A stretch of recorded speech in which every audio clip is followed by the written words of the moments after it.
Ciao Juventini of the world, my name is Giuseppe, welcome back on the channel. I hope you are all doing well. Mamma mia, it's already Monday night, and what does that mean? That not only we will have to wait until the weekend, but in 2 days, not even, less than 48 hours, we are playing. And probably, I know, we will not be here on the channel. No, because Juve Spezia will be there in the stadium. So maybe we will do something there in Torino post game. I don't know, depending on the schedule. But anyway, we are here before Juve Spezia with an open Mercato. The last few days with an open Mercato before closing it and trying to put it a bit aside, relaxing a bit until next winter, because we know that during the World Cup, where especially Italy is not even participating, there will be a lot of voices. First, focus on the World Cup with the teams that are participating. Hopefully, that they are all staying healthy, because we know that apparently it's not only Juventus that has injured player. We are talking about some players from Milan, Rebic, for example. Another one, I don't remember who. We are speaking about Lukaku, for example, from Inter. So hopefully they will stay healthy and come back healthy, if not more informed than ever. So hopefully all the teams that have Juve players, they will be eliminated really soon after 3 games, so that we have them as soon as possible. And then we'll focus again about Mercato. But this one is not closed. And we are waiting. We are all aware that the team as we have today is not complete. We are aware of that. The big question is, which Juventus is it? Is it the Juventus of Sampdoria, where they didn't show up, they didn't play? I wanted to say didn't play well, but actually we have to say didn't play at all. Or is it the one of Roma, both of them with the same result? 1 point in Sampdoria, 1 point versus Roma. Is it the one versus Roma, where we saw a really beautiful Juventus, but also there, due to the fact that we are incomplete and with a lot of injuries, we are not able to close the game? Or maybe is it a mix? A mix between Sampdoria and Roma, and we have to speak about the one of Sassuolo. That means a team that for certain moments is suffering too much, absolutely not at the level of Juve, and then playing a bit better and able to win 3-0. But how? Especially with the individualities. Di Maria in that game, the goals of Dusan Vlahovic in the same game, can be a penalty given for Juventus in that game. But of course, Di Maria is still not there. I don't know if he will be there versus Spezia. 95%. It's a no. He will be there, maybe on the bench, versus Fiorentina, to try to have some minutes in the legs to be there for the first game. Casualty, mysteries of life, versus Paris Saint-Germain in Paris, in the city where he lived for so many years, in the club where he played for so many years. We don't know. And that's why the last few days of Mercato, tonight, tomorrow, and Wednesday, when we are playing versus Spezia, will be crucial to understand how we will close and which team we will have. Because while Napoli accelerated in signing some players like Raspadori, like Giovanni Simeone, like for example, Raspadori, super important, they were also able, apparently now, to find an agreement with Paris Saint-Germain to sell Fabian Ruiz. Is Fabian Ruiz unlocking Paredes? Are we waiting for Arthur to leave so that we can start accelerating finally for Paredes? Or no, we go for an alternative, or maybe not even. Maybe we stay with the one that we have. That was my really long intro. So let me say hello, because we have a lot of things to talk about. I know that a lot of people, they want also probably to talk about gossip, Nedved, Pogba, and so on and so on. So maybe later we will speak about it if you feel the need to speak about it. No, one thing is that I don't really care. I don't care about the Nedved situation. I know really well, and I'm really well informed about both of the cases. But this is gossip. This is a bit later. Let's focus on Juventus, Juventus Spezia, Juventus Mercato first, and also on the chat to say hello to the people that are there. Ciao Antonio. Ciao Mikey. Mikey is there as well. Ricky. It's amazing how many wrong transfer Juventus did. So I don't know if you are speaking about Arthur, but you are correct, Ricky. You are correct. And we said it multiple times. We did mistakes, big mistakes, and we are paying the consequences of it. Actually, when we will analyze the Mercato and giving a rating, a lot will depend, of course, about the end of this Mercato. But of course, we will have to take into account, and that's super important, we'll have to take into account that Juventus, again, was not able to sell. We only sold De Ligt.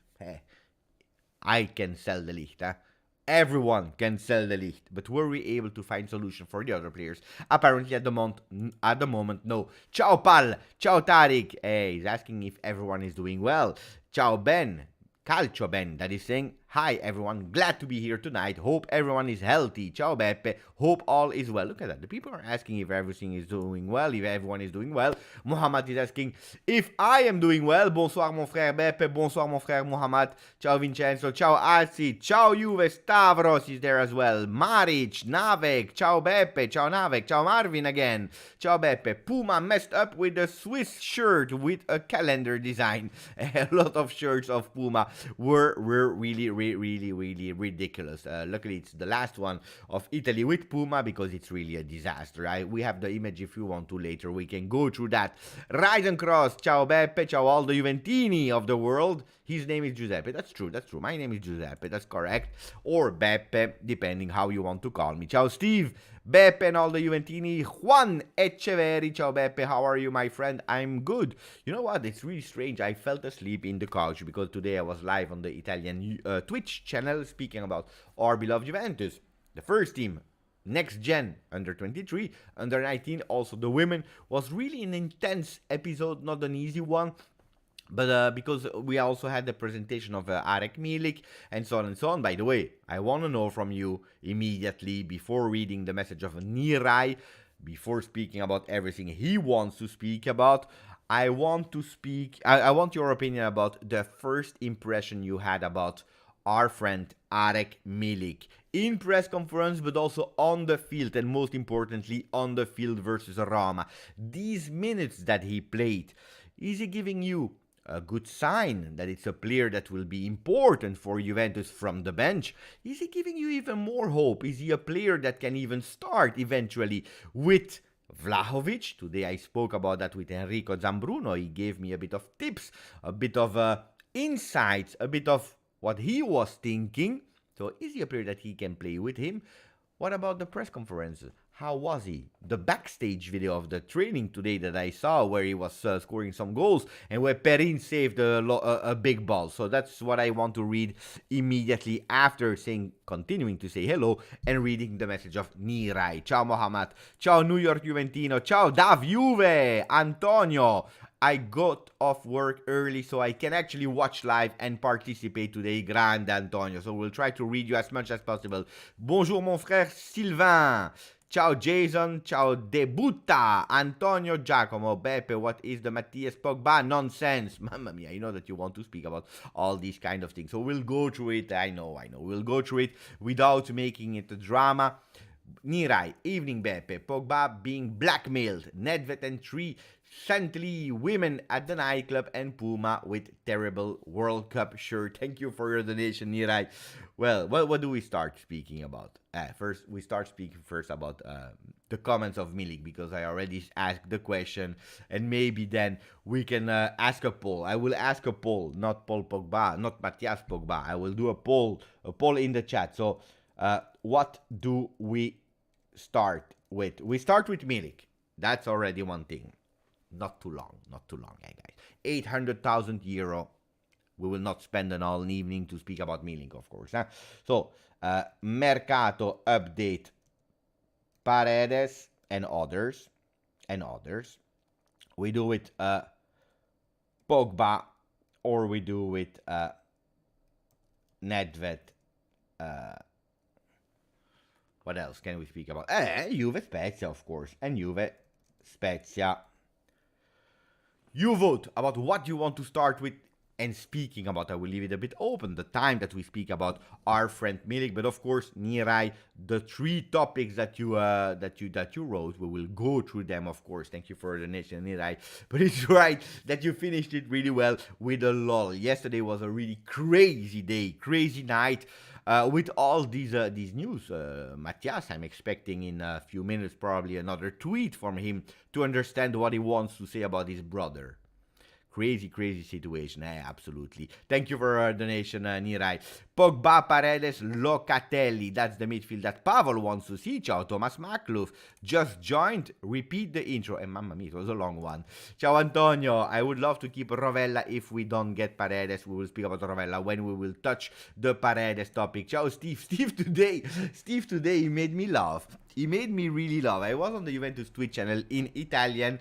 We were speaking, and he made speaking about Milik, he made a comment on the Juventus official Twitch channel. He said, Milik doesn't deserve a press conference. He deserves to stay on the bench. This was the comment of Steve. Steve, I read it, I see it, but don't expect me to start while we are presenting and speaking about Milik that I will suddenly say your comment. Hey guys, you know what? We have Steve in the chat. He's saying that he doesn't deserve a press conference. Just to make it clear, this is not really what I will read during the press conference or during the presentation of a Juve player. Whoever he is, this is not possible, but you made me laugh. At a certain moment, if you go back, you will see that I'm smiling behind my beard. I was smiling. You made me smile today. So thank you, Steve. Mo, ciao Beppe, ciao Nini, ciao Nico, Lotti. So why do we start speaking about Milik? No, I asked what you were thinking about Milik. So, what are you saying? Let's go. Milik had a really good first appearance from Daniele Perrone, especially with no training time with the team, and that's a possible one. He will do what he has to do for Marvin. I think Milik is very impressive as a person. I also think he can score important goals. We repeat, 33 goals in 50 appearances for Marseille. J. Tariq, my friend Tariq, Milik is good as a vice, but what will we do with Moiskin? Robin van der Vorst, ciao Beppe. Thomas, I like Milik's attitude and smile. He makes me feel his mentality strong. That he's mentally strong. Well, today he said, I don't care, because he received also the stats of his period at Marseille, and he said, what I did in the past, nobody cares. Nobody cares. For the first time, I am in a big club, by the way, smashing Napoli. Speaking about how great, for the first time, he discovered the infrastructures of Juventus, the field, the training centers, all the people that are working at Juventus to make sure that the players, they can only think about training and playing. He said this is something really incredible. By the way, we remember the Napoli players 2 years ago training in the summer, going into garbages so that they were I don't know what they were doing. They were cooling off with ice blocks in garbage things. I don't know. It's really strange. So it's true that if you come from that kind of training centers and you go to Juventus, it's a small difference. Of course, Napoli is doing well. They have 7 points. They drew yesterday versus Fiorentina, but one day Napoli will win the Scudetto. Yeah, it has to happen one day. It didn't happen in the 90s. So it's already 32 years. One day it will happen. But of course, the tools are not the same. The mentality is not the same. He's saying, hey, what I did in the past is not important, but I'm really impressed to be, for the first time, in a really big club. And I want to prove myself. I have to prove myself. What is said in terms of words were important, but also, especially like Mikey saying, the attitude is important of a player that is super humble, speaks Italian really well. I was impressed. I was really impressed about the level of Italian, because he was not speaking about Italian since 2 years. So the level of Italian, how he presented himself, that was really beautiful signs. Now, is that making Milik now a top player? No, it's not making Milik a top player, because he's humble and because he's kind and because he arrived at the training center while the players were already training. They were doing some fitness. And then he said, I'm sorry to disturb. This will not make Milik now a top player. But it's a player that did really well at Ajax Amsterdam, that started to do well at Napoli. Then De Laurentiis, he was pissed off and he put him out of the team for 6 months, where he had to go and start again after the injury of Napoli, after the injury of Marseille. He had to go and find first being healthy and also the confidence in himself. And these were two things where he succeeded. Today he received a question, what about you staying healthy? He said, at the moment I feel super healthy, in form and ready to help the team. So in terms of behavior, we can say I was super impressed about him playing at the last minutes of Juve Roma, where I saw a Milik that I was absolutely not expecting. I was expecting a real Boadaria, a real number 9 that was staying in the box and not much more. Well, he didn't play in the box. He played actually behind Vlahovic. He was taking these balls. He was doing beautiful passes, and you know how much I care about pass accuracy, the power that you put in the ball, because we know it. It's really simple. Some basic things of football are really simple. If you miss them, you cannot think about the skills, the highlighting skills, the dribbles, the cross, Modric passes and so on. Forget about it. If you are not able to pass the ball, if you are not able to control the ball, and I have to say that the fundamentals, maybe we can say that Milik, he mastered these fundamentals in terms of finding spaces between the number 9 and the midfield, but also giving these passes. So he impressed me on that. Maybe he will forget about it while he will start training with Juventus. These kind of things can happen because we already saw that. But at the moment, someone for 800,000 euro, it's a steal. It's a steal. I will continue to speak about him after reading your message. We didn't see enough of Milik with the team. Wait and see. That's also a really smart comment, of course. I think Milik will be like De Jong, the striker in Barcelona.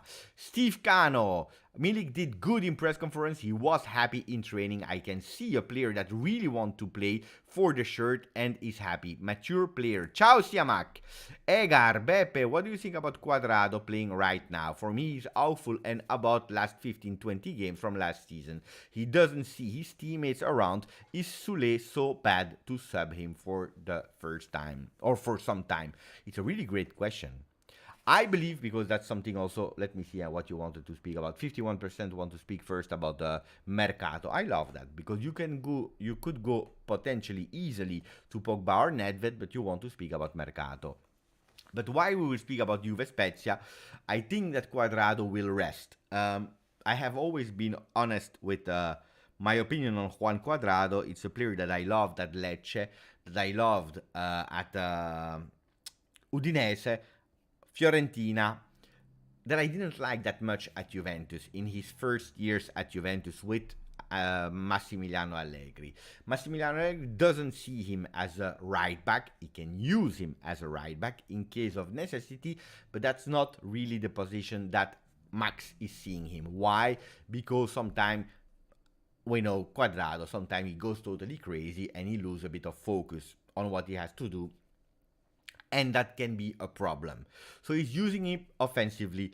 In the first years of Allegri with Cuadrado, I was not a big fan of him. Why? Because it was a player that was running, yes, of course, was dribbling, yes, of course, but taking bad decisions up front with these shots like the fourth level of the stand and so on. We know Cuadrado taking wrong decisions at the end, where everything that he did well, he actually cancelled it. So never a fan of Cuadrado, but I became a big fan of Cuadrado with Sarri first, with Pirlo then. For me, these 2 seasons of Cuadrado were exceptional, but really exceptional. And as a right back that had the permission to go up, and as an offensive right winger. He did really 2 great, amazing seasons. He started okay last year, and then he disappeared as well, being tired. We don't have to forget that Cuadrado is 35.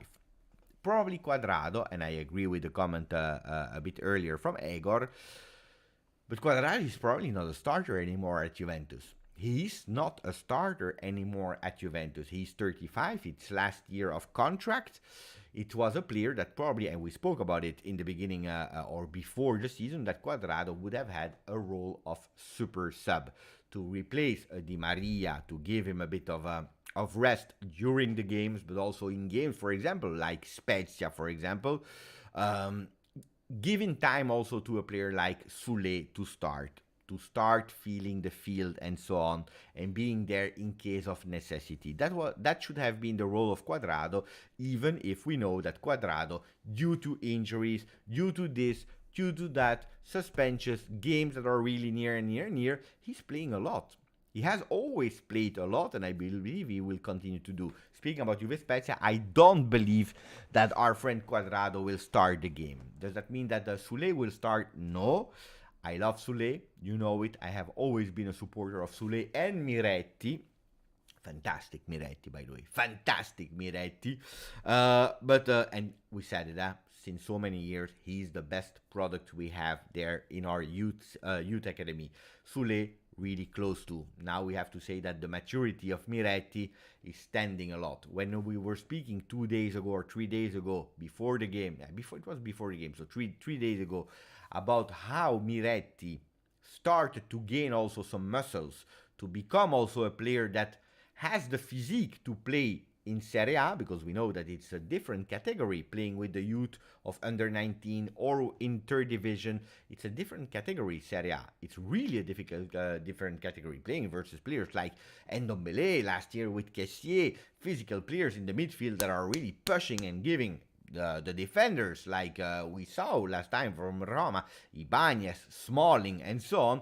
It's not the same. So Sule, he started to enter. I believe he entered one time. He entered one time versus Sassuolo, and that's it for the moment. He's really still skinny, and maybe with the physique not ready yet to convince in a game where we have to win, a game where we have to start. I expect Sule to enter versus Spezia, depending also how much the result will be, because Sampdoria could have been a really great test to start putting also some minutes in Sule. But at the moment, I don't see him ready to take over from Quadrado. I don't know how old. Tarek is saying he's 33.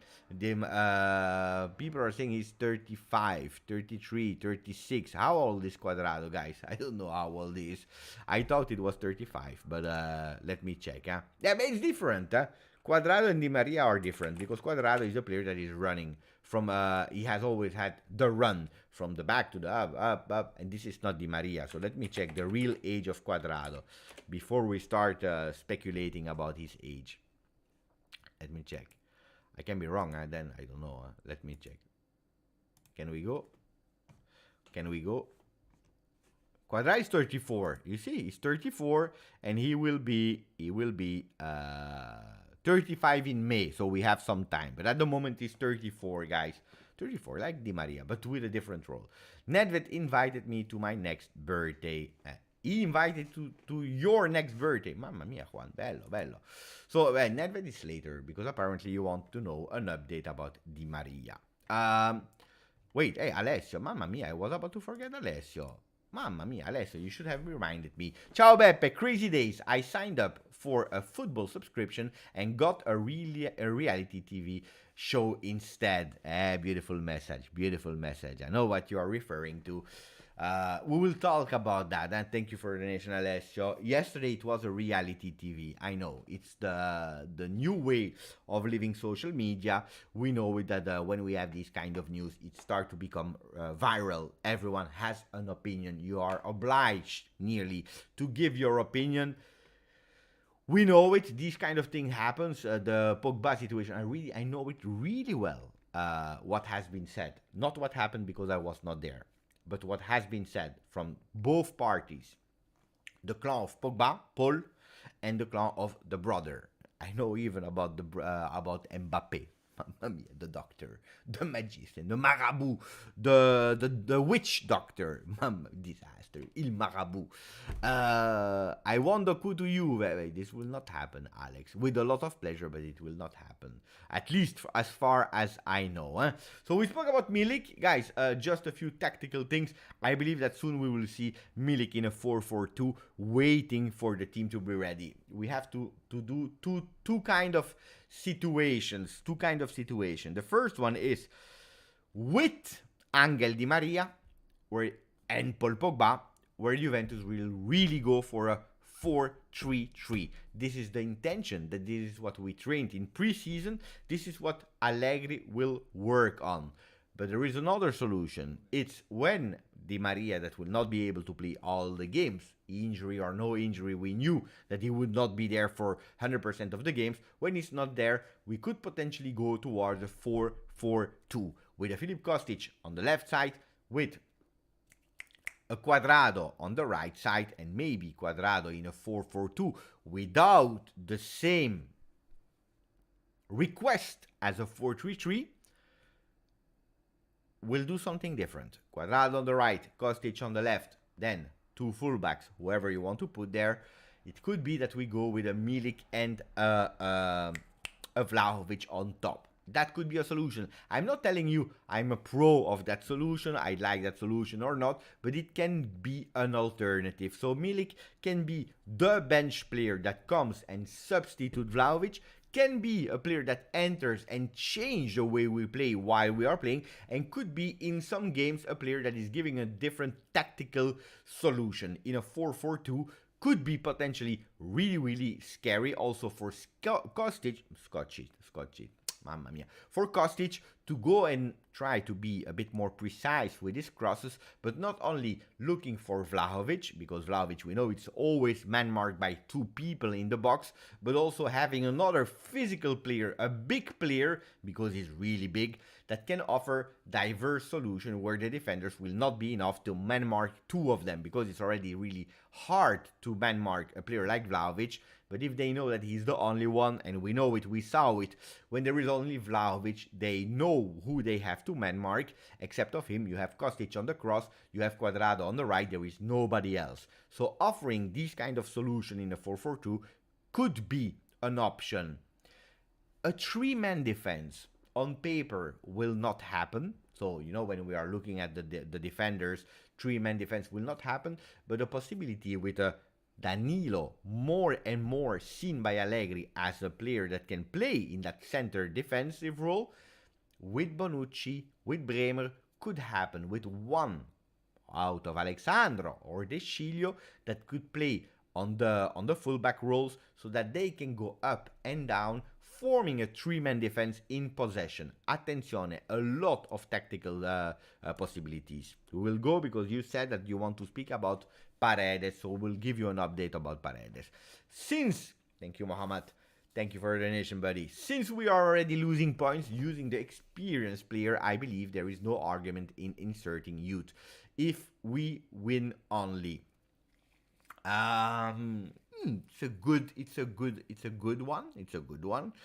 On the other hand, we are losing points, yes, but maybe, I'm just saying maybe, maybe we would have lost.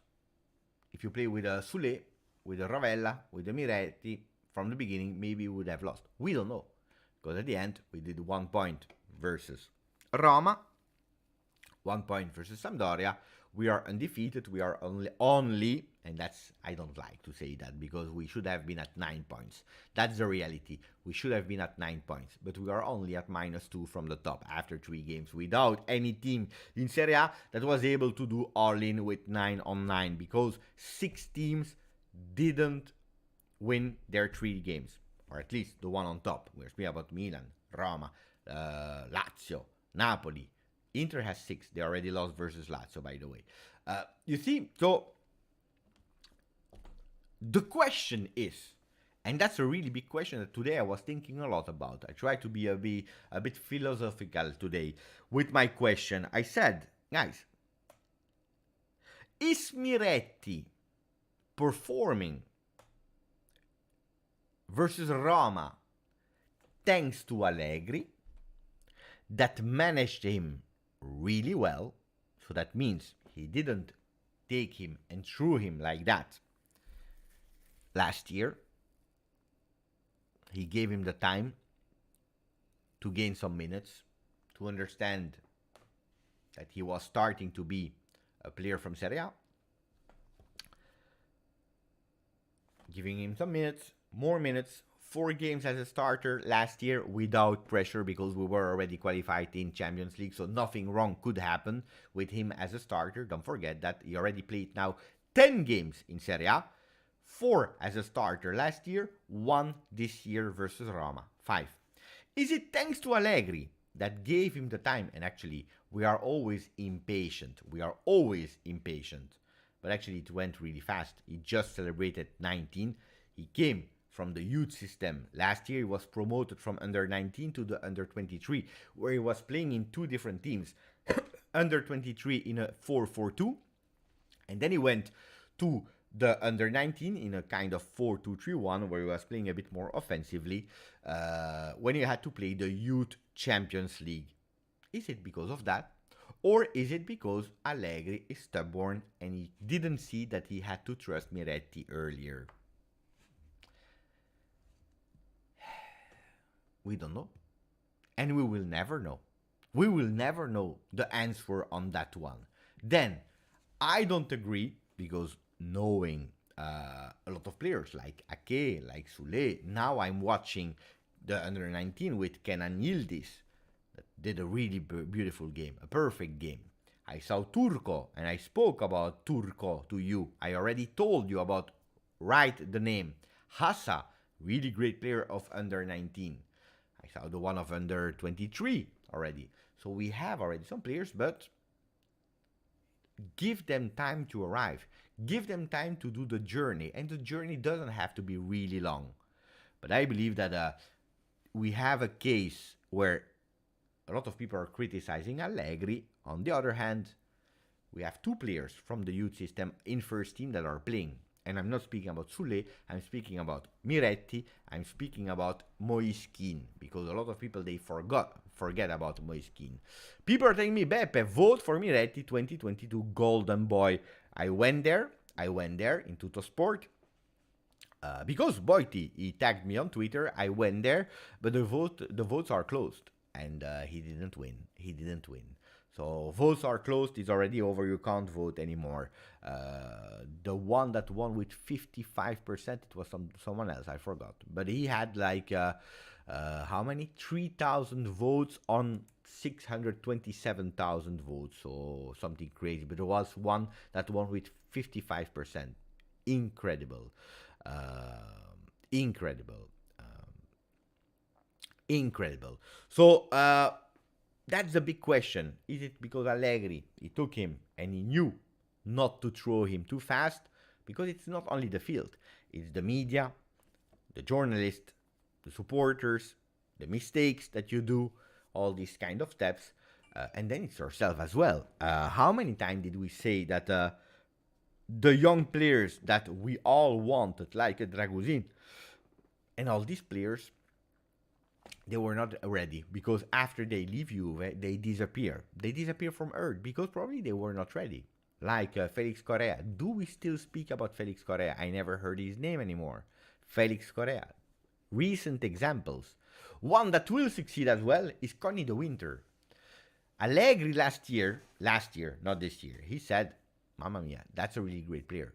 He saw Conny de Winter and he said, this guy, he has talent. And it's not a mystery that at Empoli, he's playing. He's playing because the guy has talent. So you need also this. You need talent. You need to be ready to play, because otherwise you have a problem. We have Fagioli. We have Ravella. These 2 players. Let's see. Because we are going now. Mamma mia, it's already 34 minutes. We are still in the intro phase. And some people, they criticize me. Beppe, sometimes in your videos, you are taking too long for your intros. You do 1 minute, 1 minute 30. We know that today, 1 minute 30 is long. It's 90 seconds. It's long for people. Concentration lapse. But actually, in the intro, I'm not only doing an intro. I'm already giving you, I'm already speaking, I'm already explaining. So it's not really an intro. An intro doesn't exist. I say always we start after the intro, but there is not really an intro. We say hello and then we start speaking. That's what we are doing also today after 35 minutes. We don't do an intro, we speak. We speak about everything. And you are, with your comments, leading where we are going to. Then, I'm a pro youth. I'm really a pro youth. I love our youth. I watch the game because I love them, but I'm always a bit scared to burn them. How much did we see burning in the times? And today I can guarantee you that Sule is probably not ready yet to play 90 minutes like Miretti did. Will he arrive there? Yes, he will, because it's a talented player, a big talent, and I hope to see him already at Spezia, because you know that I'm a big fan of Mattias. So I hope to go there and to see him playing a bit more and maybe doing something crazy. Then we need to stay calm. I don't expect Allegri to start Miretti. Attenzione, but the Mercato can change. And so, speaking about Mercato, let's go into Mercato after reading a bit of your comments. Allegri really did well integrated him in the team last season. Pirlo also tried with Fagioli, but I guess the circumstances were different. Miretti has that grinta. It was the perfect environment. Yes, Miretti development is thanks to himself. He has the right head, and Allegri made use of it. If physically we can see Moiskin, he's a beast, but doesn't have it on the pitch. Miretti is Allegri's new son. Hey, Miretti, ciao Giulio. Giulio, today you wrote a comment. I don't remember. What? Did I answer? I don't know, but it was an interest. I don't remember. But I saw your comment today. I don't remember.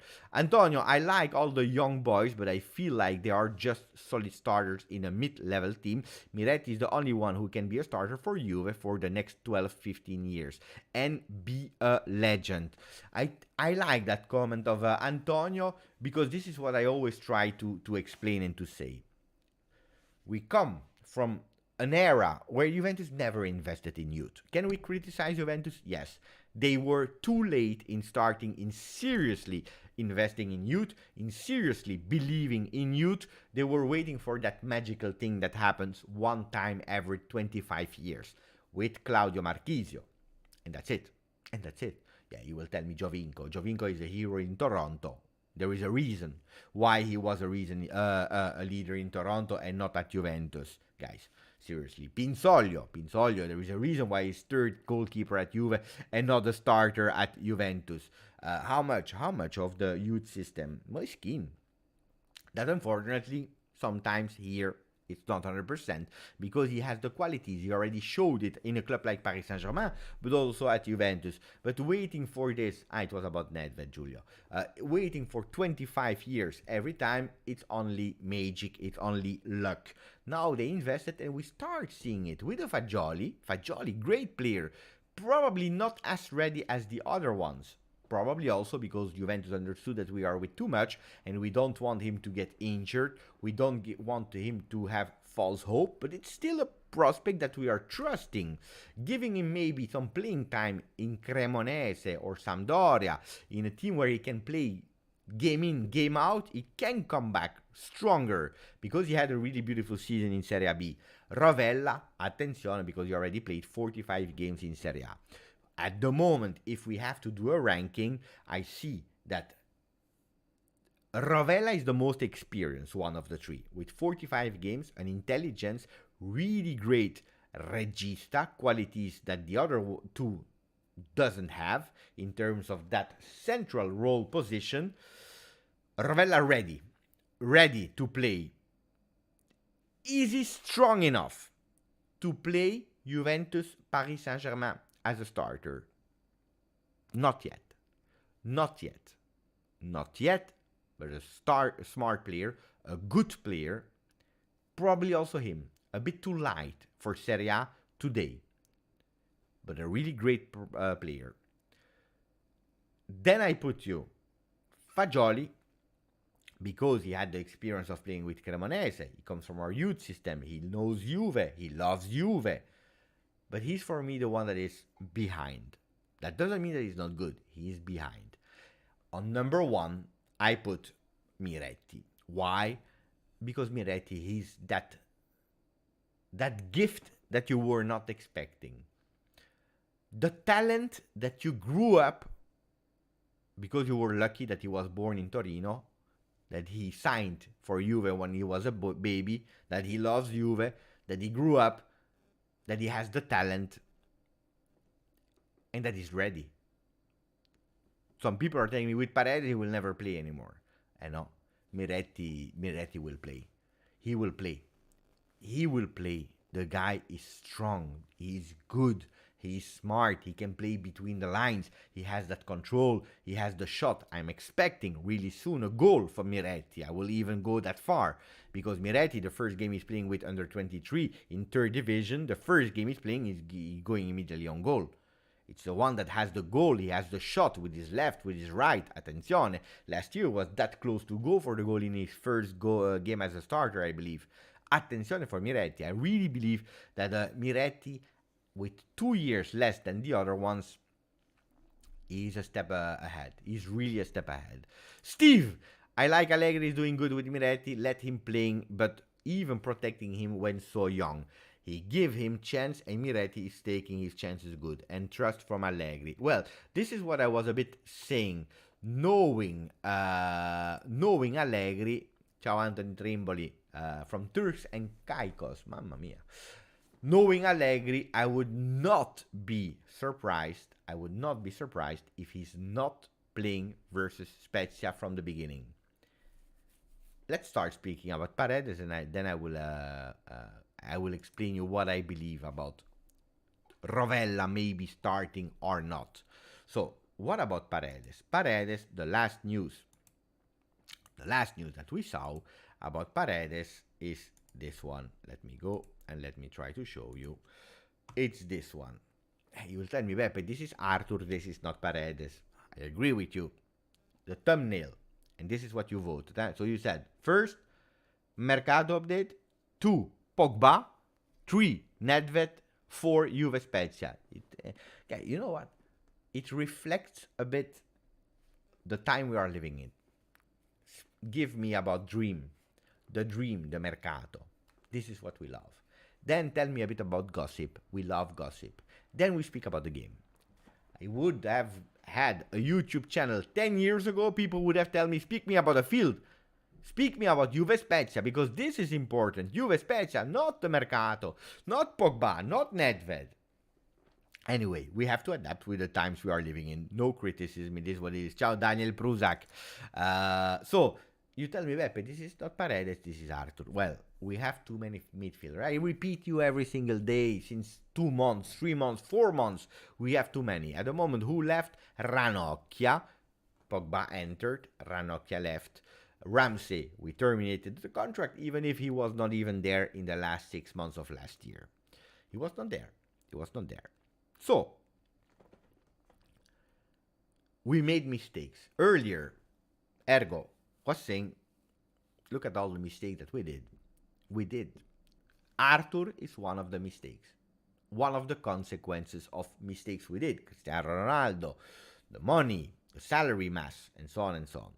Doing some profit with some young people from the youth, but also some bigger ones like Cancelo, for example, like Moiskin, like Spinazzola, Arthur, all to cover a mistake that we did in terms of having a player with 31 million euro that arrived in a time where we also had shortly after a COVID lockdown and no entries. Now we are with them. Apparently Arthur was offered also to Sporting, that was kind of interested, but Juventus said, you know what, take him, we pay all the salary, and they said no. Because they are hesitant about the player that is absolutely not going through a good moment. Mentally, physically, and it's a big problem. It's a big problem because we have a player that we are paying, as you see here, 6 million euro net. That means 12 million from Juve, 12 million from Juve gross, 6 million in his pockets with the contract until, if I'm not wrong, 2025. So he's there for still three years. This one, the next one, and the year after. And we have no solution because he was not in the plans of Pirlo. He's not in the plans of Allegri. He's a player that sometimes you have some players like that are not in the plans, but they are able to change the mind of the coach, of the technical staff, because they work hard, because they want to show, because of all these things. Well, Arthur is not doing it. At the moment, Arthur is not in Juventus, not involved in Juventus. He wants to leave, but there are nobody that wants to go for him. It's a paradox. It's a bit the Cristiano Ronaldo story from Manchester United. Everyone knows, and we already experienced it, that he wants to leave. When he's proposed to other teams, they are saying no because he's really having a lot of money. He's earning a lot of money. And on top, and that's the difference, Ronaldo sometimes is playing, Arthur not. He's not even playing. They are saying about the small injury and so on. We know it between us. It's not really true. It's that the player is looking. Then Everton is interested in him. Everton.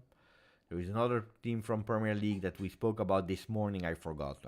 So Everton, Sporting, not anymore apparently, but there are Lyon. Lyon is on the player.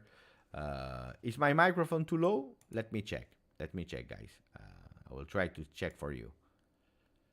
You are correct. 85.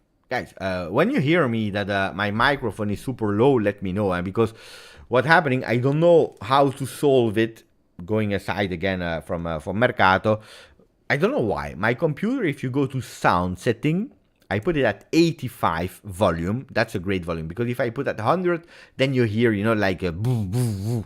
So I put it at 85, but without touching it, one day, suddenly it goes at 90, and most of the time it goes lower and lower and lower. Why? I don't know. I don't know how to fix that problem. So every time, normally before the live, I'm also checking the level of my microphone, but I have no idea. I don't know how to solve it. I don't know, but I have no idea. But it is what it is. That said, Arthur, I don't believe that Arthur is a bad player, but I agree with Steve Slick in the comments that he's saying he has never been good for Juve. I will add for Juve, because at Gremio, top talent. At Barcelona, he was showing some great things. So it's a pity, but it didn't work out. It was a player that we bought for profit. Changing with Pjanic. A Pjanic that was absolutely not working well with Sarri. They had clashes. They even fought one day on the training ground, so it was over for Pjanic. And it's really strange, because it's over for Pjanic because of Sarri. I believe that Pjanic probably had one more year to give.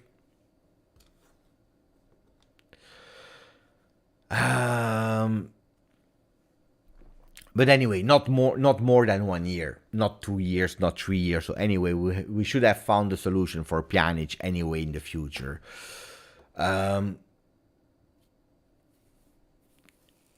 Arthur a problem, Arthur a problem. Raffaello Franco is saying, Beppe, Di Marzio said that Nice want Arthur. Well, if that happens, guys, then we have to buy a shirt of Nice. That's, I'm convinced, because if they take us Ramsey, if they take us Arthur, I think that we have to say thank you, guys. We have to say thank you to Nice. Nice, what a beautiful club, What a beautiful club. We love Nice. Let me check if we have some updates on Mercato. Let me check.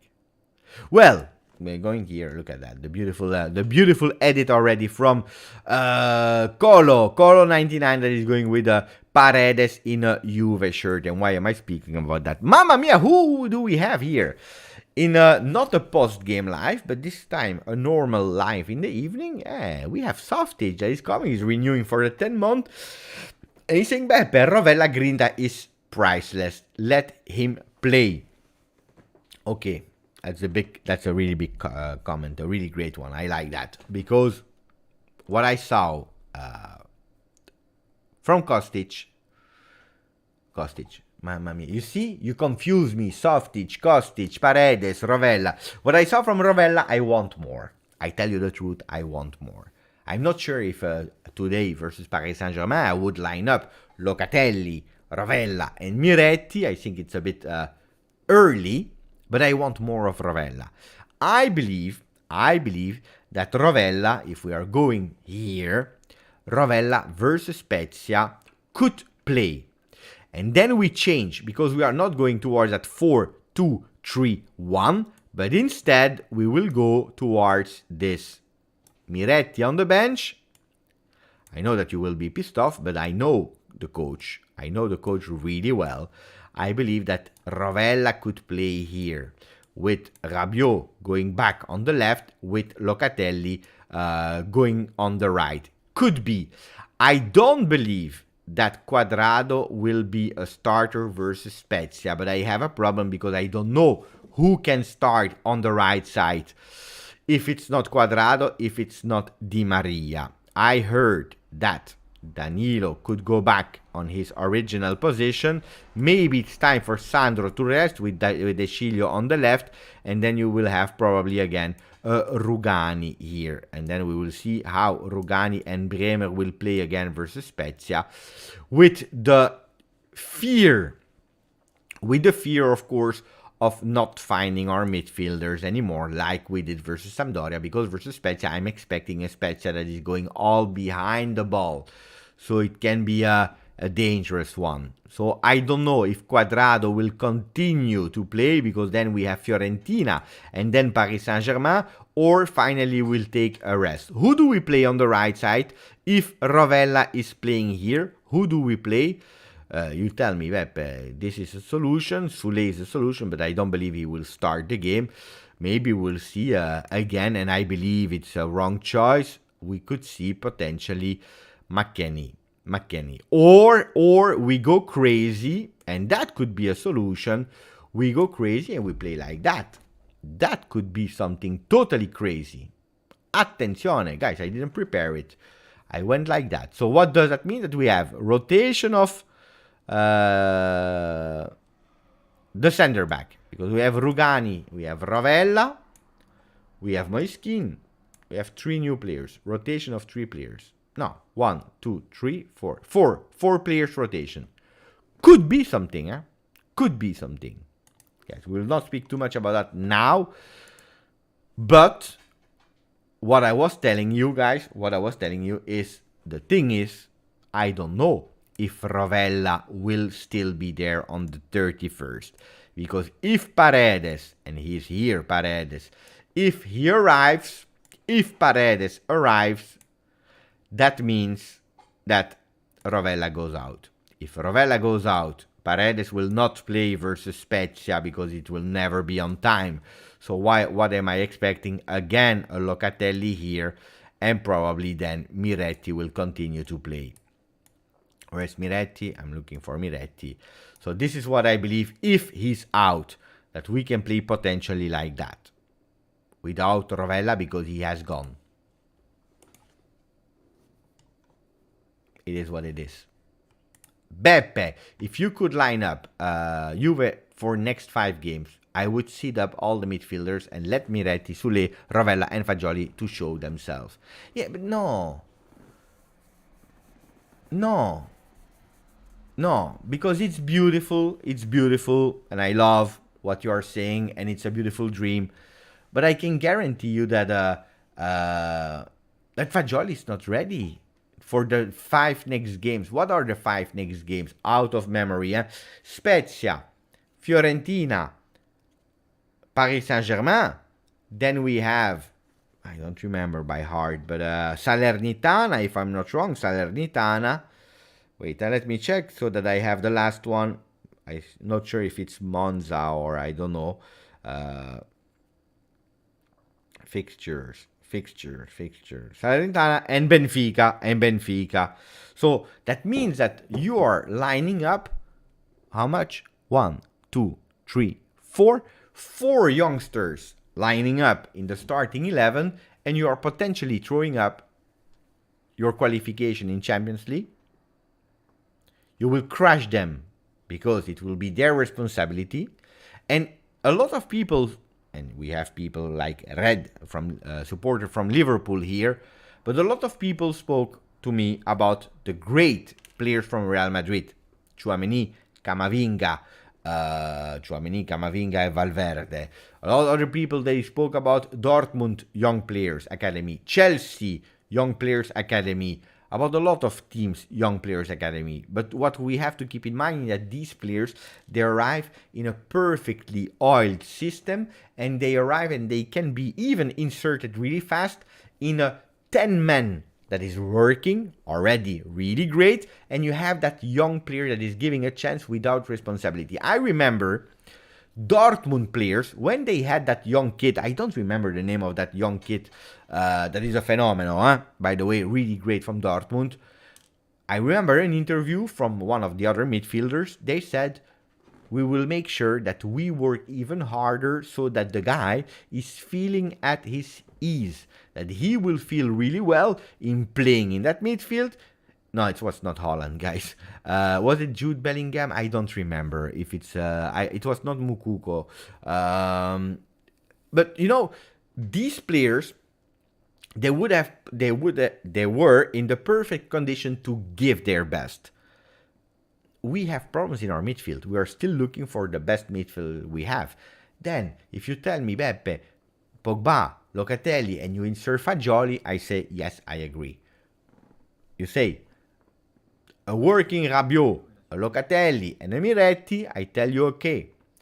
If you are telling me, Beppe, the midfielders that we have at our disposals are McKennie, Locatelli, Rabiot, then it's different. So it depends how you insert them. Was it Sancho? No, I don't remember. Who it was. Anyway, I remember it was like 3 years ago. They were really doing that interview. It was a really young guy, 17. No, it was not. But anyway, it's not important. There was a super young guy that entered in the midfield, and they were saying from Dortmund, like, our job is to make sure that he's focusing on his game. And that's super important for players that are feeling at ease and know what to do. If you give them responsibility, if you put like Fagioli, Rovella, Sule, and so on, they will try to do even more than they should do, and they will try to carry the team. Versus Paris Saint-Germain, then you lose 10-0, you kill them. And that's not what we have to do.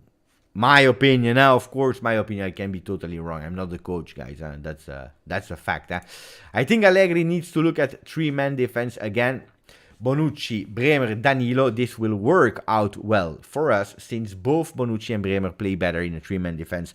I tell you even more, Softage, I tell you even more that that's already something that we are saying, that I'm saying since a long time, because I agree with you.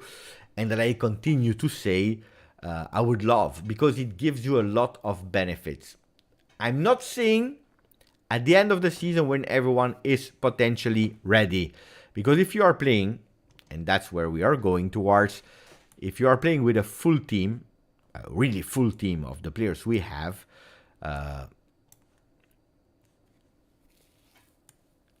let's say like that, you go with, at the moment, it is what it is, Bonucci here, you play with Paul. Where is Paul? Here he is. Paul. Imagine. You have Locatelli, you have Paredes, you have Chiesa, you have, where is he? The other one. Di Maria. This team, like that, is working for a 4-4-2. 4-3-3. You can't play with a 3-5-2, because if you play with a 3-5-2, that means 1, 2, 3. Already you miss here. You play with Kostic. Where is Kostic? Kostic plays here. Probably you take away the Ciglio. You have already a player here because Di Maria can't do that role of up and down. This is impossible. He can't do it. So you have a Kostic. You can't have a Di Maria doing that role. This is impossible. Then you maybe need to have a Federico Chiesa playing a 3-5-2. But then you miss a lot in Federico Chiesa. And then you play actually a 3-5-1-1. But with the men that we have today, I agree that a 3-5-2 would be ideal. But I will invert Danilo and Bremer like that. And then you have, even if Pogba is not there, if Chiesa is not there, you have Rabiot that will be a bit more defensive like that. You have a Paredes, you have a Locatelli that it goes up, and then you have a Juan Cuadrado. And we see it, Kostic would be ideal. More than in a 4-3-3, Kostic is better here. In that zone, Kostic is a lot better than in that zone. I saw in Gazzetta dello Sport, Kostic is not yet Di Maria, but Kostic will never be Di Maria. Kostic is this. We saw it at Eintracht Frankfurt. So, would be ideal for him. Would be a lot better for Bonucci, because we know that Bonucci in a 4-4-2 or whatever, 4-man defense has some difficulties. A lot better from Bremer that can play with his right foot. Danilo is used to play with his left foot. What is the problem here? That the only one that we have to sub them is this man here, Rugani, or eventually Alexandro that can potentially play there. And that's always a problem. That's what I told you in the beginning when I said that the team is not complete because we are missing players to play in 3-5-2. We are going towards, again, the same mistakes as last year, that when some players are out, instead of subbing them, we have to change formation. Milik is a good purchase, a good signing, because if Vlahovic needs to rest, you put Milik and we are there. You don't change formation. Miretti is there. We start having more depth, and that's great. But to change for a 3-5-2, we have potentially some problems. In depth. Nice situation could happen. Gouiri have problem with management in Nice. They want him out, and we want Arthur out. So maybe I really hope it becomes a reality. Gouiri can be vice Chiesa, but I don't with Milik now on top, a choice that we have made. I would have preferred Depay, but it is Milik, so we support Milik, and we wait for him to do good or bad to understand before judging. But I don't know if we need even more players there. I would focus on, if possible, on the midfielders that would solve the problem of having the ones that we had last time versus Sampdoria, and I would try for a left back or right back if we are thinking about Danilo as a center defender. Paul Ibarra became a member of the channel. Thank you, Paul. Grande Paul. Grande Paul. Paul Pogba and Paul Ibarra on the channel. Look at that. And then we have Paul Pogba that is coming on the channel to say thank you. Thank you to Paul. Really appreciate it, buddy. Thank you, Paul. Paul. That's one. And then the other comments are from Alan Yeterian. Ciao, buddy. I would prefer to play 4-4-2 versus Spezia, and especially versus lower teams, with Vlahovic and Milik to have some playing time. Well, this is another possibility, by the way. We will not cover Juve Spezia because it's already over. But I believe, and that's what I was speaking about, that this could be potentially a lineup, a 4-4-2. With Danilo here, and then you have a Rugani for a rotation that can be here. De Sciglio could be here. 4-4, and then you have a Milik that could be here next to Dusan Vlahovic. Could be a potential lineup. The problem here with that 4-4-2 is that probably you're not letting your youth play. That's one. And secondly, Cuadrado is not able to rest. That could be another problem. That could be another potential problem. But I believe that this has also a lot of possibilities to be tested. Chesney will play because unfortunately he just came. I don't believe that we will see Vlahovic resting yet. It's too early. It's really too early. Thank you, Alan Yeterian, for the donation, buddy. But also there, 442 expected. It will arrive. The 442 will come really, really, really soon. Gianluca, grande Gianluca. Ciao Beppe. Maybe it was Gio Reyna. I don't remember. I don't remember because I was not watching. It was something that I was reading from the players from Dortmund, and it caught my attention. And also in the other teams like Chelsea, Liverpool, also there. Who was starting last year? Be honest. Who was starting from Real Madrid? Was it Camavinga, Tchouaméni, and Valverde, or was it Modric, Kroos, and the other one that went at Manchester United, Casemiro? The one that were starting were those three. The intelligence of Real Madrid was that, first of all, they had three top high-level players there, and that step by step, they completed it with young players that were not playing in the beginning. Then they received a bit of chance with a few minutes, then a bit more minutes, a full game, a starting game. Not Camavinga, Tchouaméni, and Valverde. No. One with the two others, another one with the two others, and they feel already better. We can play two with the two others, and the journey has finished. The completion of them, inserting them in La Liga, in Champions League, winning the Champions League, and also the talents, because we are speaking about talents, made sure that Casemiro, they could sell him. They didn't need Casemiro anymore. Now they have even more space for these young players to play. And that's what I'm thinking and saying, that you need them. Like, for example, Rugani. We are speaking a lot of time bad about Rugani. Well, when there was the BBC, Bonucci, Barzagli, Chiellini, Rugani, he was the fourth option in a three-man defense. So it was actually the first option to enter in one season. He didn't do bad, Rugani? He didn't do bad. Unfortunately, unluckily, he was not at the level of the three other ones.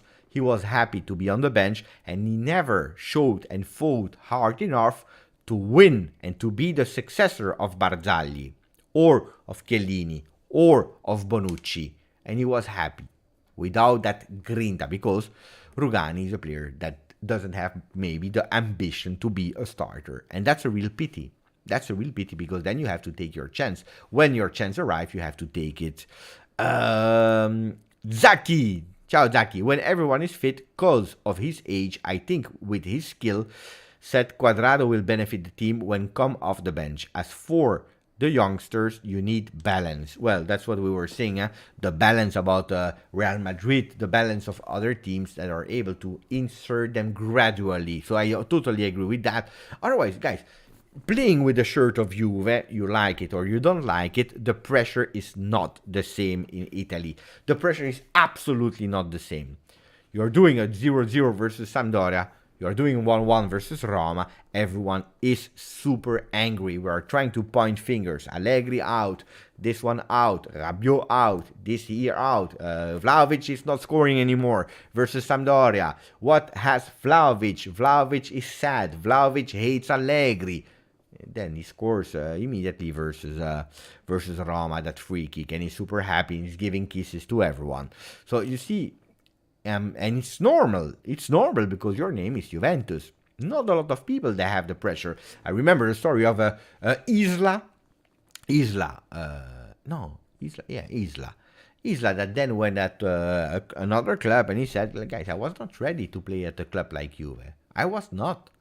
Then he played quite well. He did a nice career without being a phenomenon. But he said, I was not ready because the pressure there is too much. And I was young and they believed in me. It's not okay. Same for Pereira. Pereira that is now playing quite well. He's captain sometimes of Udinese.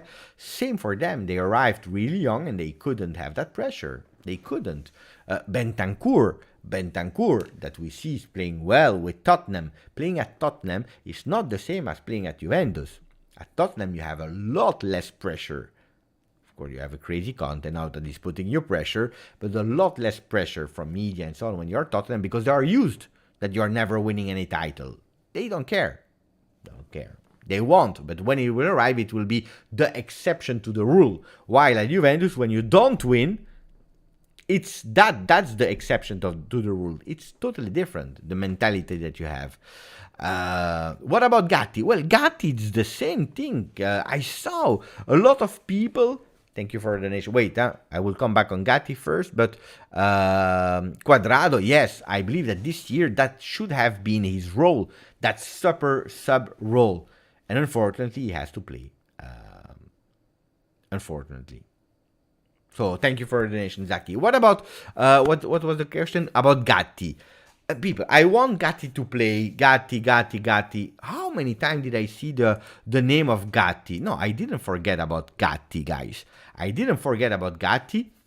By the way, I believed, I said today during the live of Juve, so on the channel of Juve, guys, I said, I believe I want Gatti to play versus Spezia. That could be a good game for him to play. You see, even on the Juve channel where you are a bit more political, you pay attention to what you say, of course, a bit more than here where whatever. But I said it clearly, in my honest opinion, I would have thought that it was the perfect game for Gatti. Unfortunately, I'm not at the training. I don't know how Gatti is doing. But I don't understand that that push for Gatti from the world while we never saw him. I understood the push for Miretti because we saw Miretti last year. We already saw him with our youth, for the people that are following the youth teams. We knew Miretti already by heart. We knew that he could give something. He already played 9 times with the big team in big games versus Lazio, versus Fiorentina. We lost both games. By the way, I'm waiting. I want also Miretti to win versus a big team. That would be the next step. A beautiful thing for Miretti. But Gatti we never see. We never see. So I don't understand the big push of we want Gatti. Look, Bremer, Danilo played amazingly well. Amazingly well versus Roma. I repeat you, in 3 games, we conceded 1 goal versus Roma. That is it's the specialty of the home to score on set pieces. We conceded versus Roma on a set piece. Except of that, we didn't concede with the men we have, and it's not the defense of years ago. So also for him, I want to see him entering. It's a bit more difficult for a defender because if there is a lot of rotation in the midfield and in the strikers, when you have a balance in the game with your defenders, you don't change them that much. So I want to see him as well, and I want him to become a starter of Juventus. But tranquilly, he will have his time. Give him time. Because then, if he flops, you will be probably the first one that will say it's because of Allegri. It's because Allegri out. Because most of the time there is no tactical explanation, just Allegri out. Because then we will lose, he will make a mistake, and then he will never play anymore. No. Tranquilli. Step by step, Gatti will come. He will arrive. Why am I saying that Rugani might play versus Spezia? It's because the last rumors that I was reading is that we are going towards that decision. Is he not convincing 100%? Is maybe, and I'm saying maybe, is Allegri waiting for Bonucci to be back so that there is a bit of maturity to lead? Because it's also a question of leadership. I don't know if you saw the small little details, and then I will read the comment of Dennis. Did you see the small little details of Juve Roma? Who was the leader of that defense in that game? Not the leader with man marking, with tackles, with interception, but the vocal leader. You like him or you don't like him, it's Danilo. It was Danilo. That was at a certain moment on a corner kick, not the one of the goal, another corner kick. He was saying to everyone, andiamo ragazzi, sveglia, wake up everyone, here, you have to be here, you have to be here, you have to be here. He made a post-interview where he was really explaining that we really played really bad versus Sampdoria, that we have to have more, we need to be a bit more arrogant, and that's what we are all asking as supporters, that grinta, arrogance, being pissed off, working with the fino alla fine mentality, recuperating that fino alla fine mentality. And this is what he was asking, but he was leading, not Bremer. And maybe maybe Allegri understood that a Gatti for his first game in Serie A, and unfortunately, if we would have had a 9-on-9, it was maybe more easy to play Gatti versus Spezia, but while we are now again chasing other teams, maybe saying, well, let Gatti come back with a leader, maybe like Bonucci. When there will be the time of Bremer to rest, because he will rest as well at a certain moment, it will be the time for Gatti to enter into the... I have no problem with that.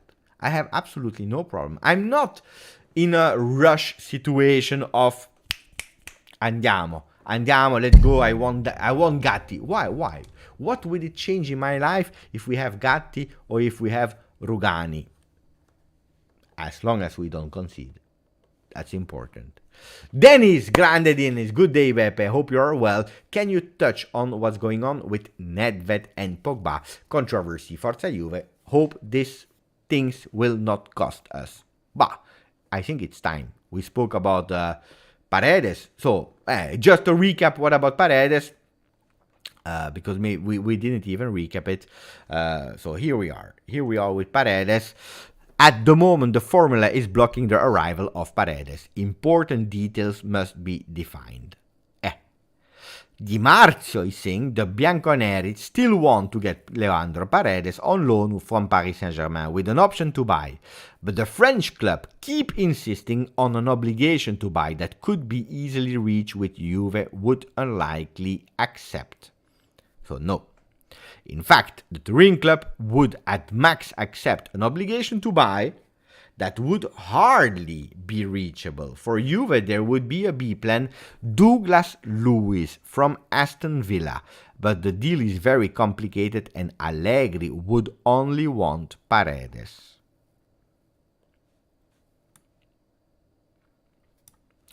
Cecilia was asking, what about Paredes? Paredes, he has put Juventus as his top priority and said no to all the other teams. Paredes wants to join Juve. He wants to join his friend Di Maria. Paris Saint-Germain is playing a bit dirty here. We know that the relationships are not the best one between the president of Paris Saint-Germain and Juventus because of the Super League and so on and so on. While in the past it was a lot better, we remember the deals of Matuidi, of Moiskin, and so on. It changed a bit. The last news is that Paredes is ready to fly to Torino, reported by Fabiana Della Valle from Gazzetta dello Sport, but the agreement on the loan conditions are still missing. They are playing a bit dirty because everything was agreed with the club, and now apparently they want to give him only on loan with an obligation with easy targets. What is easy? Maybe you reach the Champions League and you have to buy him. Or he plays like 25 games and you need to buy him. While Juventus is saying, no, we don't want to be blocked because we also need to understand the real qualities of Paredes that we are trusting in, but we don't want to make sure that we are locked with Paredes forever. Probably the fact that Juve is with Paris Saint-Germain in the Champions League round doesn't help. Also because we are playing versus them on the 6th, Paris Saint-Germain, they know that Juventus is really counting on Paredes to change the face of that midfield of Juve without Paul Pogba, don't forget, at the moment. So it plays a bit in their advantage to not give green light to Paredes until the last day of Mercato, the 31st. So, or Juventus got pissed off and they go for another player like Douglas Luiz, never heard about him before, from Crystal Palace. No. What team? Aston Villa. I don't know who he is. And it's a pity for Paris Saint-Germain that already have the agreement with Fabian Ruiz from Napoli. And then the poor guy, Paredes, will be there. He will probably not even play. Yeah, I heard, Andy. I heard it's true that it's pretty good, but unfortunately, I can't judge because I don't really know him. So I trust more on you on that one. You know that I watch Premier League, yes, but I'm not a big fan of Premier League, and I will not start watching Aston Villa except if they are playing versus a big team. So I don't know about him, but I heard some good feedbacks, and actually, some people are even saying it's better to have Douglas Luiz than Paredes. Now, Paredes, he has promised himself, he said no to a lot of free. It would be really strange to say no. But if Paris Saint-Germain are pushing, guys, today, Juventus couldn't go 100% all in on that player because of Arthur, because of the other one, was the name? Rabiot, that said no at a certain moment. So, we were blocked there. We were blocked. I have a problem with Twitter, guys. I don't know why. Maybe there is a... Maybe Twitter is down. I know. Like, look. Looks like Twitter is down. Something went wrong.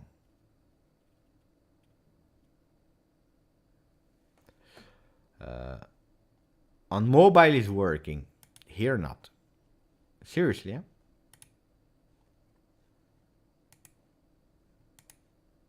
No. No. But anyway, I received it on my phone. I will read it.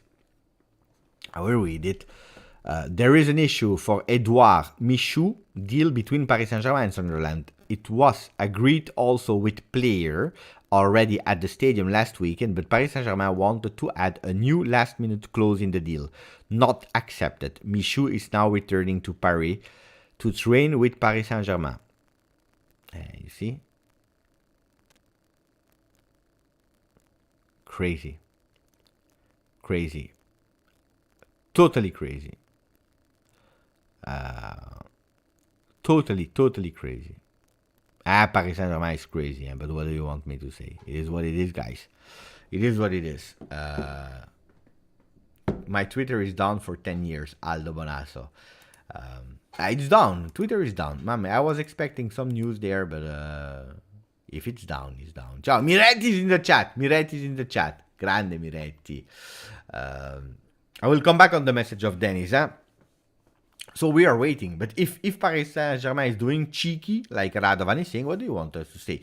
Maybe, and I don't want to put some people in an enthusiasm mode, but you know that sometimes these little crazy stories of Mercato, they can change the future of a team, the future and the present of a player.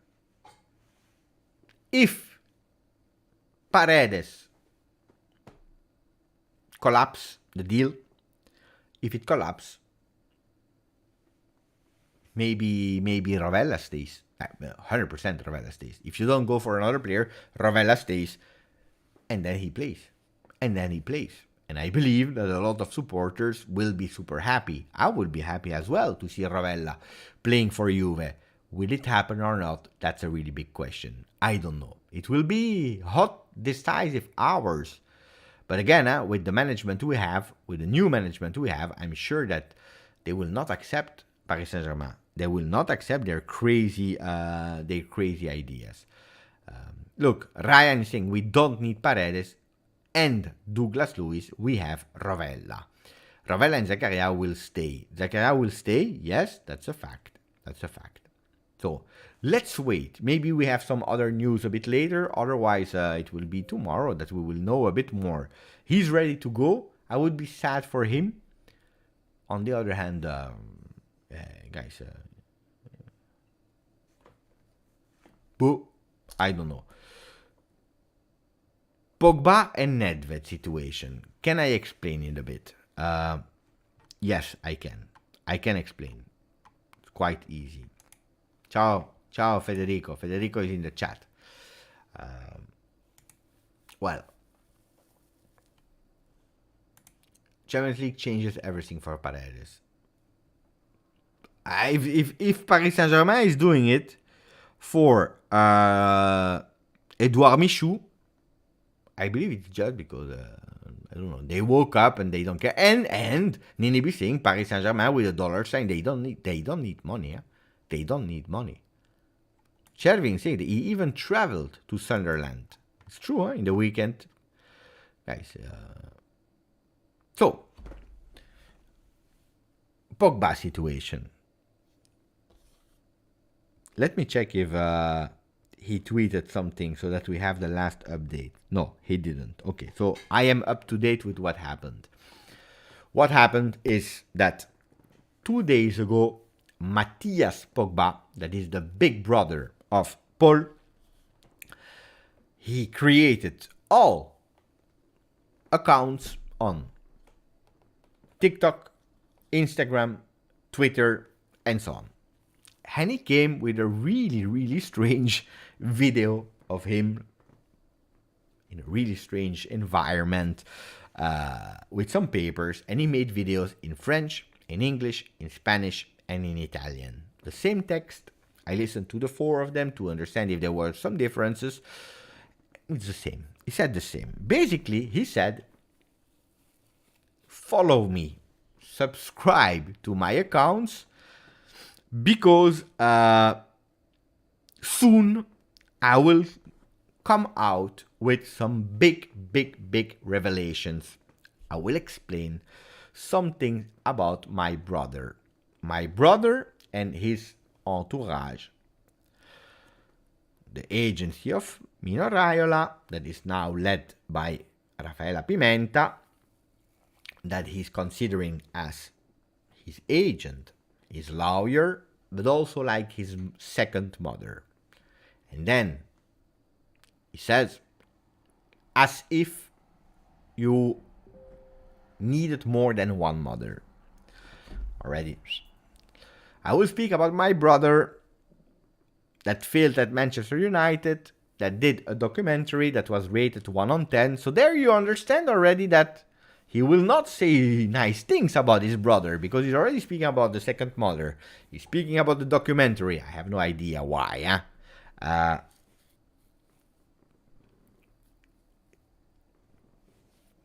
And then he says, and I will also speak about Kylian Mbappe.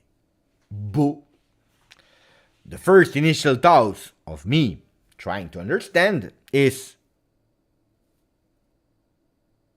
Pogba was about to go to Paris Saint-Germain, and the lawyers, they spoke with Paris Saint-Germain, and Kylian Mbappe blocked the deal. This is the logical first thing that came to my mind.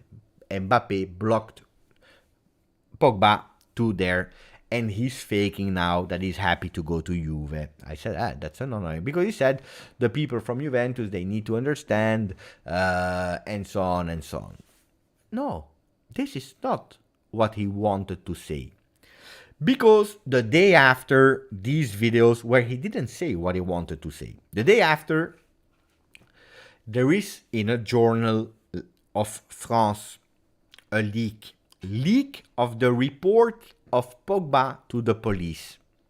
So, what happens is that Pogba went to the police and he made a verbal document.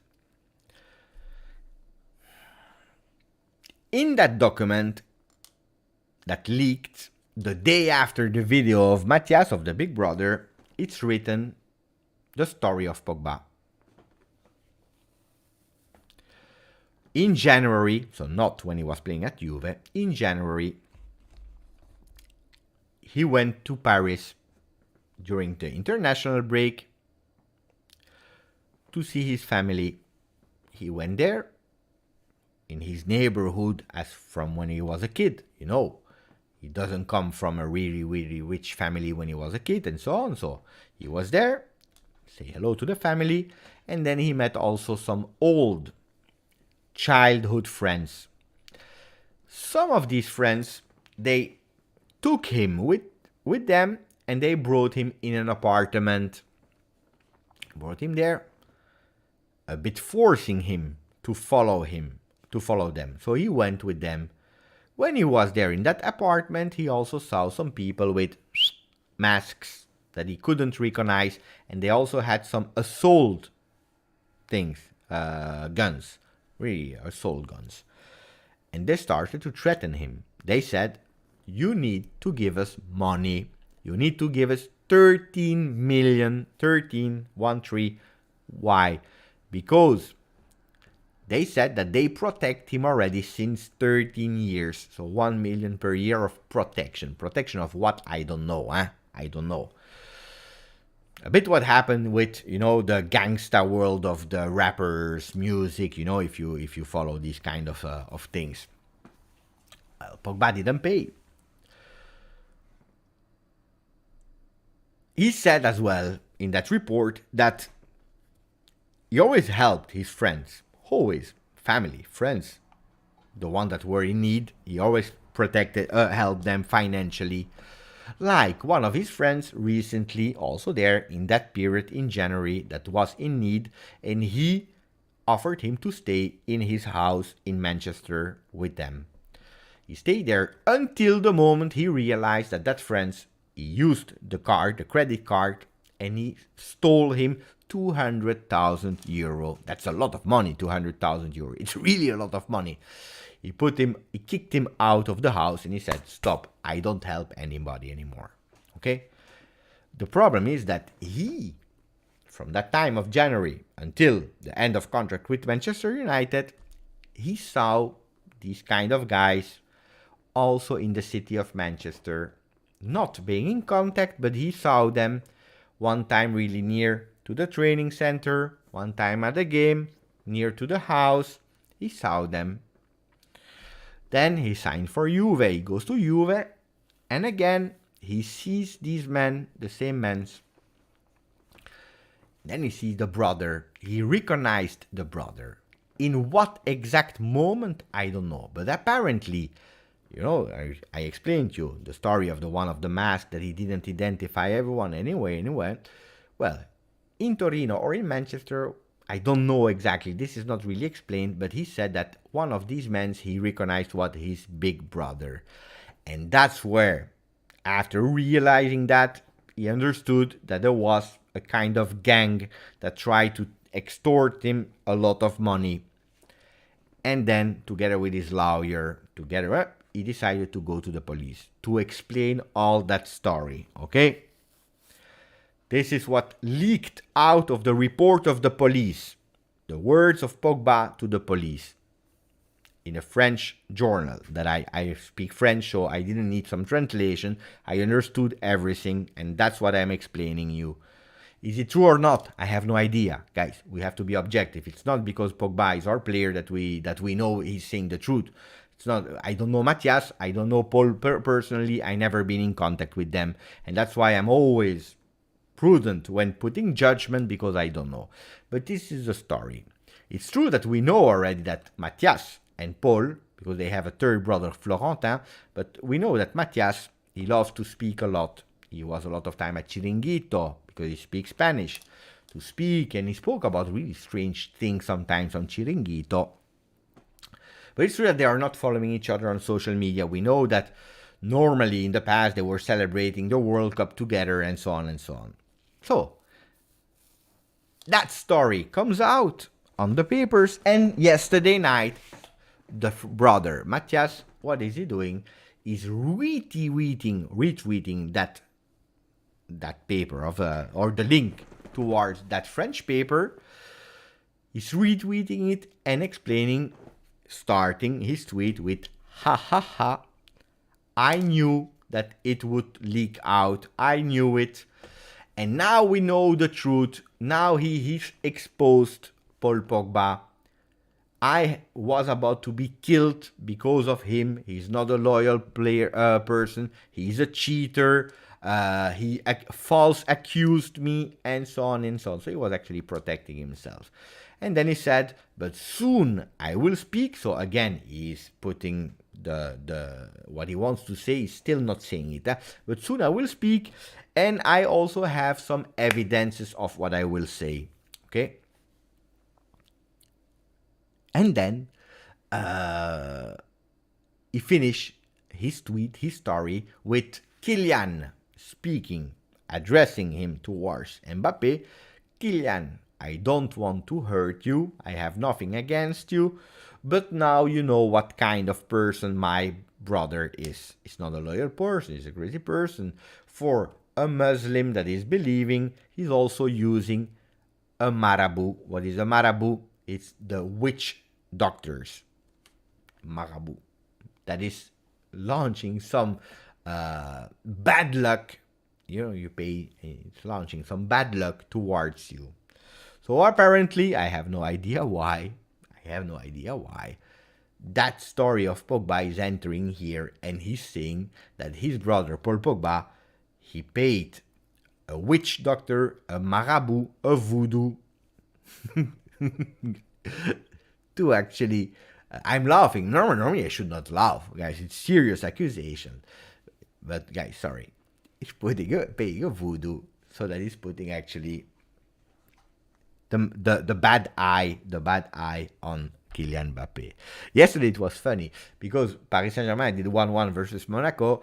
The goal was open, and then there is first Neymar, I believe, that is hitting the post, and Mbappe is alone in front of the goal, and he's going with the shot on the post. There were no goalkeeper anymore. It was just a tap-in, and he missed it. And so a lot of people were starting to make some memes that it was true, because the voodoo, they said stop the voodoo because Mbappe because Mbappe is playing really bad.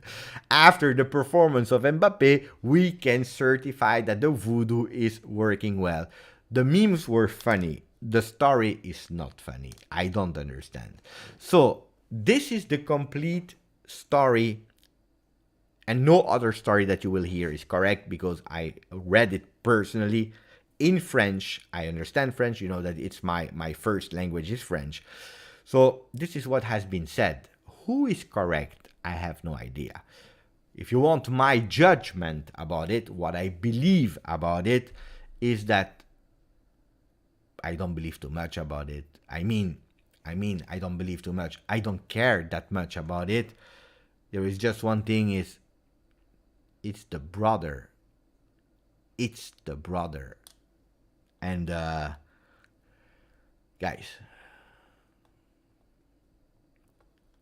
it's the brother. I have 2 brothers and I have 1 sister. I would never do that to my brother. It doesn't mean that you will never fight with your brother. You can have fights with your family. You can disagree with your mother, your father, your brother, your sister, your son. You can be disappointed. But you solve it at home. You solve it at home. Or you don't solve it and it's over. But going with these kind of things, it's a disaster. Then, Mathias Pogba, he reacted because he knew that Paul, went to the police, and he wanted probably to protect himself. So the feeling I have, and it's a feeling, doesn't mean it's right or wrong, because who am I to judge? The feeling I have is that Paul, understood that his brother, in a way or another, was participating in that gang story to take some money from the brother, and went that far that he had to go to the police. He heard about it, and he started to be really scared, and he says, I will try to protect myself, and I will go online. I will anticipate. It's not a mystery, that he goes online, and the day after we have the leaks of the police reports. You can tell me a lot of things, but coincidence? No. Everything is... He says that, I react, the thing is already done. The report of the police didn't happen after the Instagram story. It happened before. So... this is what happened. This is what has been reported. Then the real story, I don't know. Am I annoyed? Yes, I am annoyed. Yes, I am annoyed because Ronaldo Cristiano, he arrives at Juve. He is accused for rape from 10 years ago. All the moment he was at Real Madrid, nobody spoke. He arrives to us and he's accused of that. He couldn't enter USA for some years. Juventus had even to plan tours in other parts of countries and not in USA because he couldn't enter. And it affects, the dirt is put on Juve again without Juve having something. Antonio Conte, that a lot of people love and defend, and I like Antonio Conte, but for people that has a bit of memory, the second year of Antonio Conte, for 6 months, he was not able to be on the bench. He could train in the week, but he couldn't be on the bench. He had to watch the game from windows at a special spot of the stadium. So, and it was for something he did or he was accused to, because apparently at the end he was clean, but something he was accused to when he was in another team. I believe Cesena. I'm not sure. I'm old now, but I believe at Cesena he did something or he was accused from something, and Juventus had to pay the consequences of it. So Antonio Conte, Cristiano Ronaldo. Now it's the story with Siena. Grande Alexander, thank you.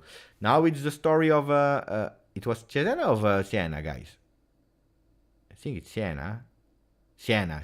Thank you, Ryan, to confirm. No, Florentin, there is nothing with Florentin at the moment. At the moment. So, you see, guys, it's annoying. It starts to be annoying because, of course, it goes into the mental of Paul Pogba, of Conte. Juventus, they continue to win back then with Conte not training because we were strong, because we were good, because the competition was a bit less, whatever you want. But guys, seriously, it starts to be annoying because it's again some dirt that is thrown at Juventus.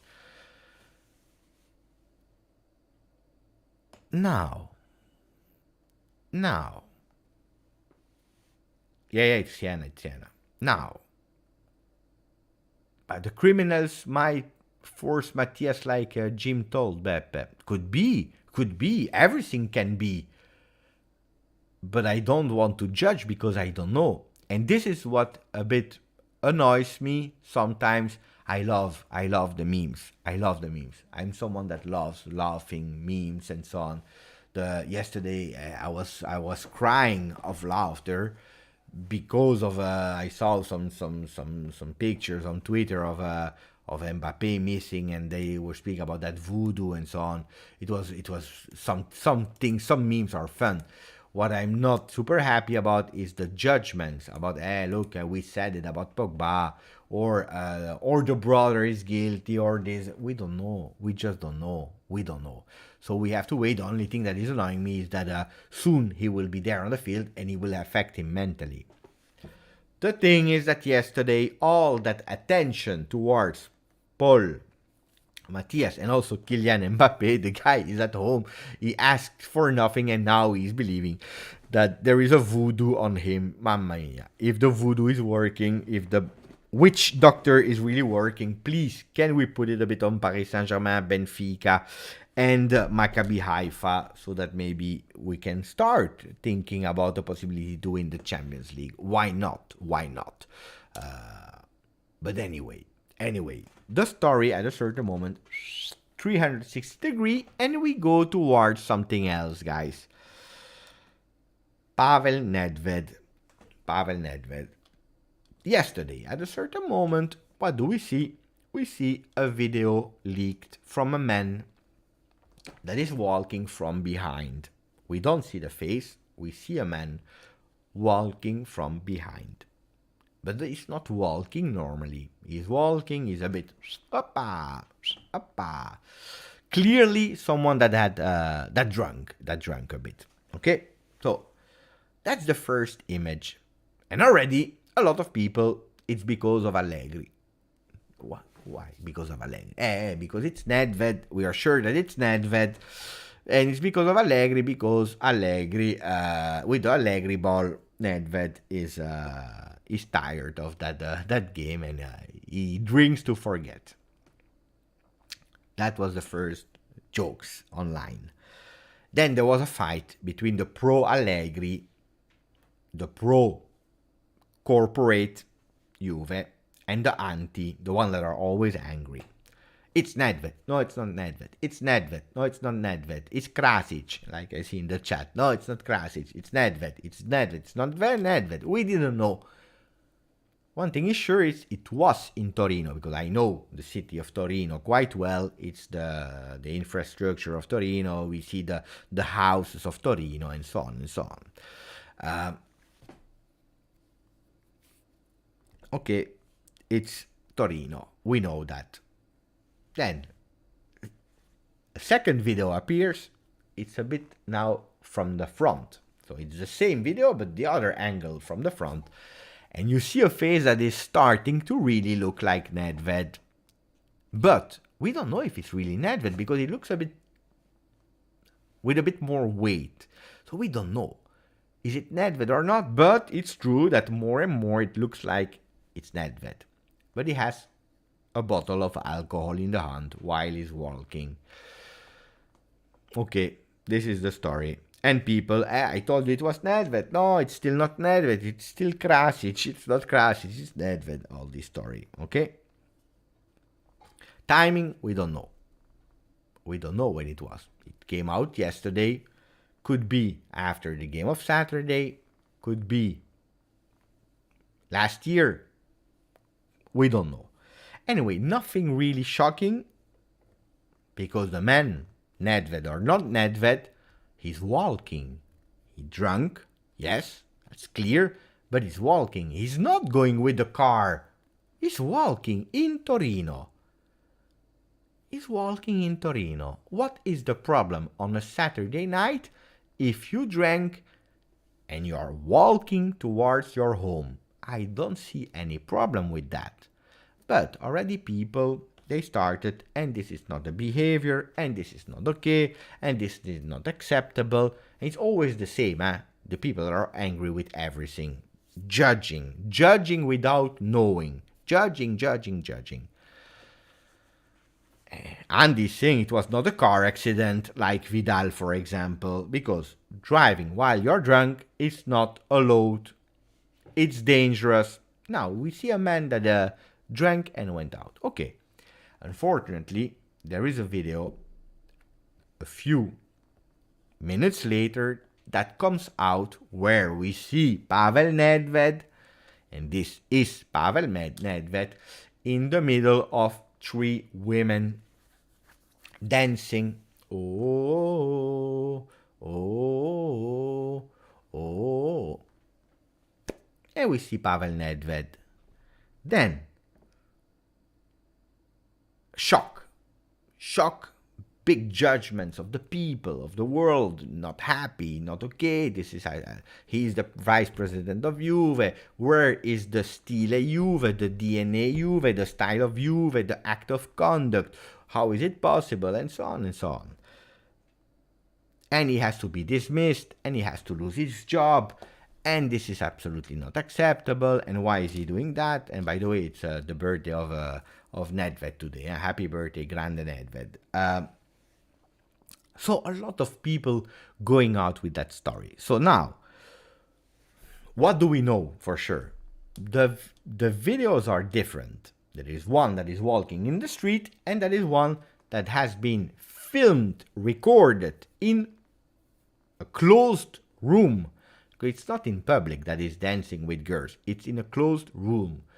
Filmed probably by one of the people that he knows, because he's watching to the camera and he's saying something. So we know that it's a person of trust. First of all, I don't understand how that video leaked, because that's just disgusting. We are speaking about the brother of Pogba that is speaking publicly about his brother. This is kind of the same. Someone that was close enough to Nedved, that is recording, and that in a way leaked that video. With what attention, I don't know. Maybe he sent it to someone, and with saying, hey, just for you, for your eyes only. And the other one, send it to another one for your eye only, and then you can't control it anymore. That video has been reported that it has been recorded 3 years ago. 3 years ago, because the video is not new has already been seen before. It's not the first time that that video exists. So there are two different stories. Two different stories. But we don't even care about that. Even if it was this Saturday, who cares? The man is divorced. The man is divorced. Ciao are become 6 months on the channel. Grande Rob. He already divorced. He has 2 kids, a girl, a boy. He divorced with his wife. He's now with a girl. He's with a girl. They have a quite long relationship. 6 months, I believe, something like that.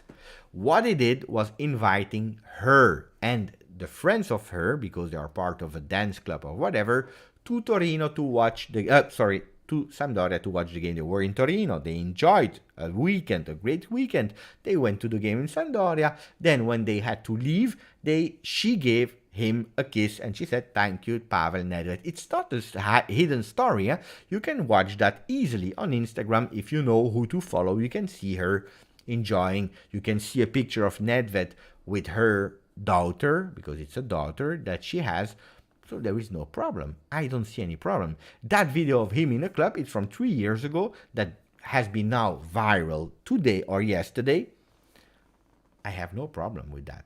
Honestly, I have personally no problem with that. It's a man that at a certain moment is enjoying life, probably after a divorce, maybe, a moment where he was alone. He was annoying himself. He's going to a club in a closed room, not in public, because people are saying, yes, but he has to pay attention. He has to be careful.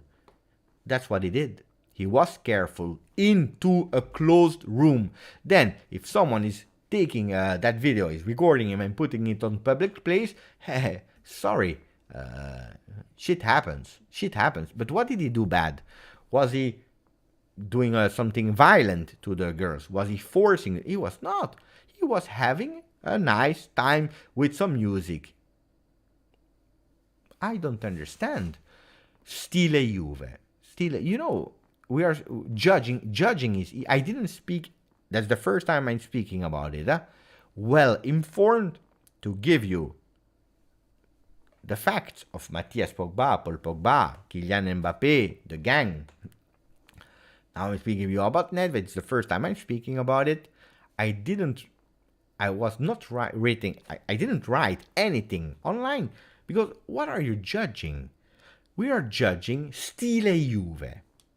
But while you are doing it, while you are posting that video, you are actually hurting Juve even more. So if you love Juve that much,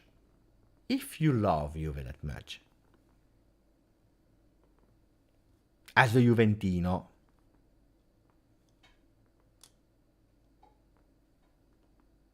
you take that video and you share it even more to expose, to hurt even more the club that is objectively not in the best moment ever.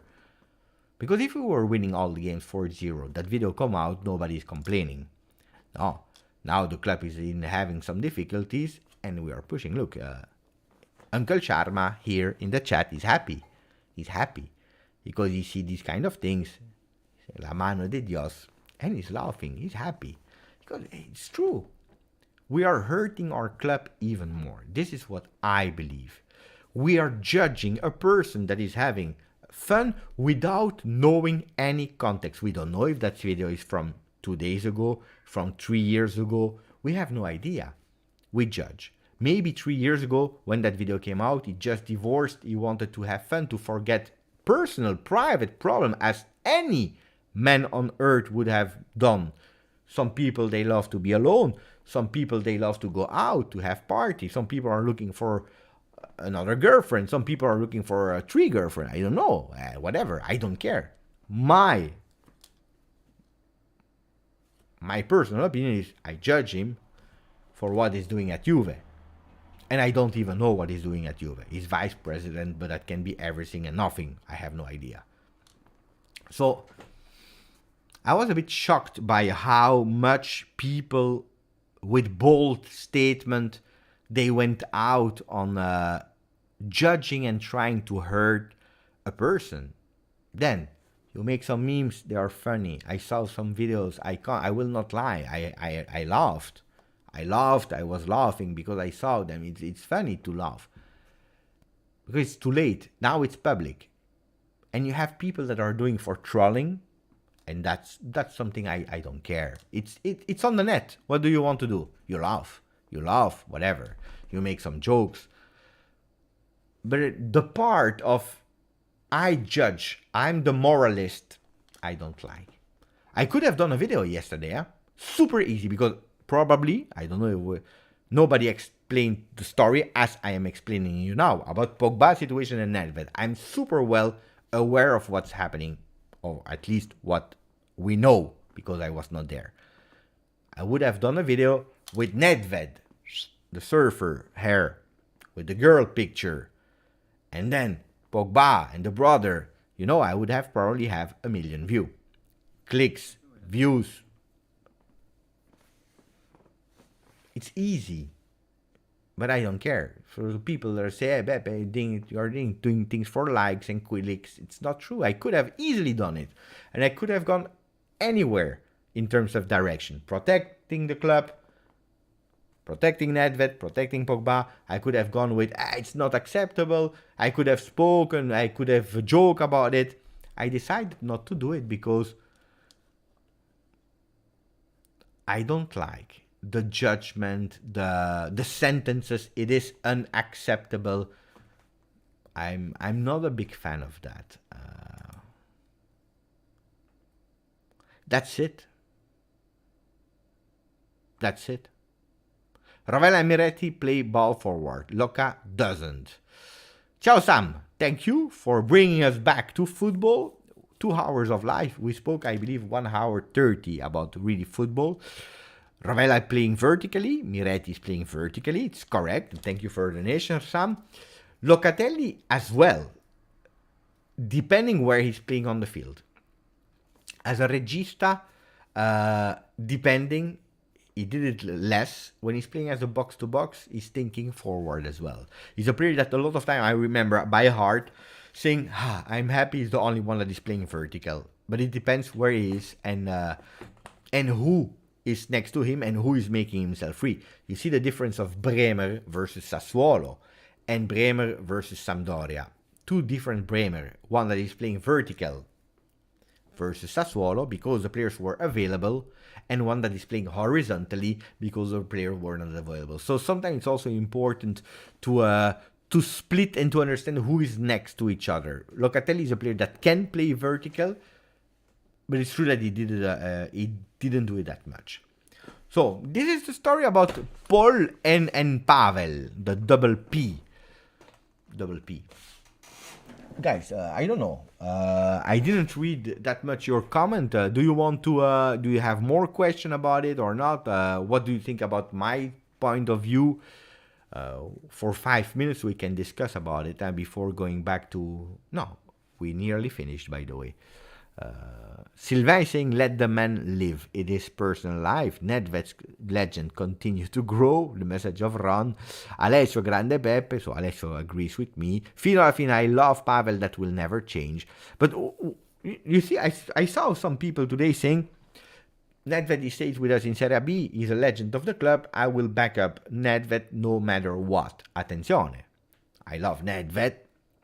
But if tomorrow I hear that Nedved or whoever, Pierre, killed someone, probably I will step up back and I will say, attenzione, I can't. It's not because they stay with us in Serie B that I agree with what they are doing.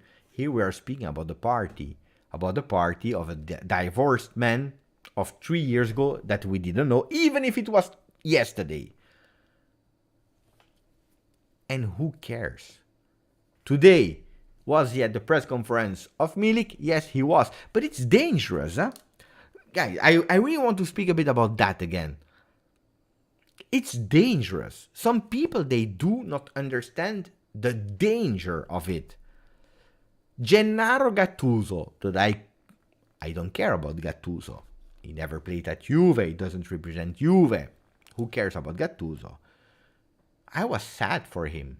I was really sad for him because of something that he said 20 years ago, maybe, not sure, out of context, something that he said, it didn't go to Tottenham.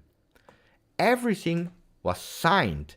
Everything was agreed. Then, did they do the better choice with Conte? Yes, they did. Of course, Conte is a better coach than Gattuso.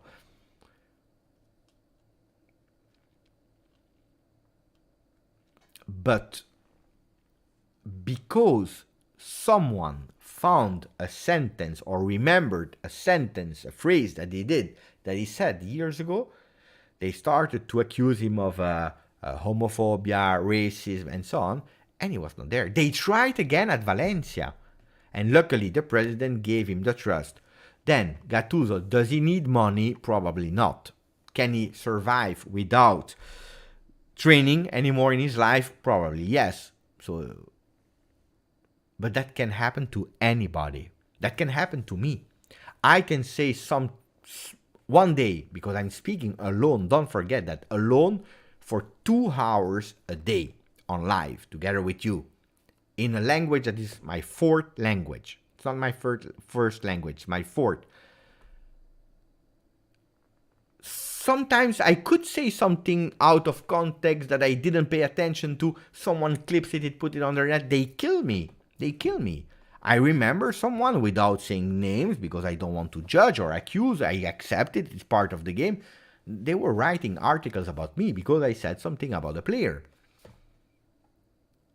Out of context. It was fine. It was okay. No worry. It's part of the game. You know it.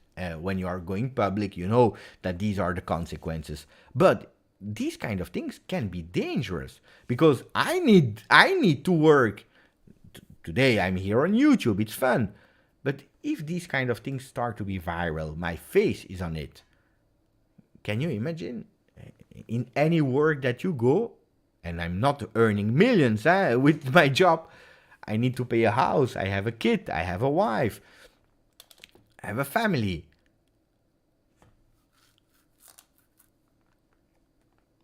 You can destroy the life of a person. Nedved, he will be okay. But imagine losing your job. How do you feel when you see these kind of things leaked? First of all, you say, how is it possible that video leaked? So I can't even trust the person that were next to me. And then you go on your job the day after. You know that everyone saw the videos.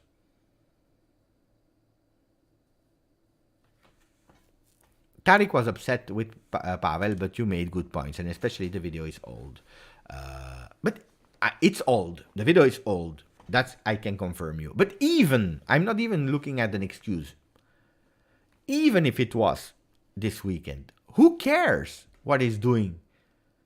In a closed room, he's not in La Piazza San Castello, it's not in the middle of Torino, outside that everyone is seeing, Mamma mia, the vice president of Juve is acting like that. No, he was in a closed room with person that he trusted, dancing a bit ole ole, but he probably drunk. And guys, I have a wife today. I don't do that. I hope it will never happen. But if one day she decides to leave me because I'm bald, if she wakes up, she says, hey, you are bald. I don't like you anymore. I leave you. You never know in life. Huh? And I'm alone. Guys, I'm 40. I'm not 80. Maybe I will one day go out and try to find someone, a new person. And then maybe because I'm bald and it's a new trend, maybe not only one, but 2, 3 women, they want to dance with me. And then Beppe is, no. You see, people are laughing, but you never know in life. Huh?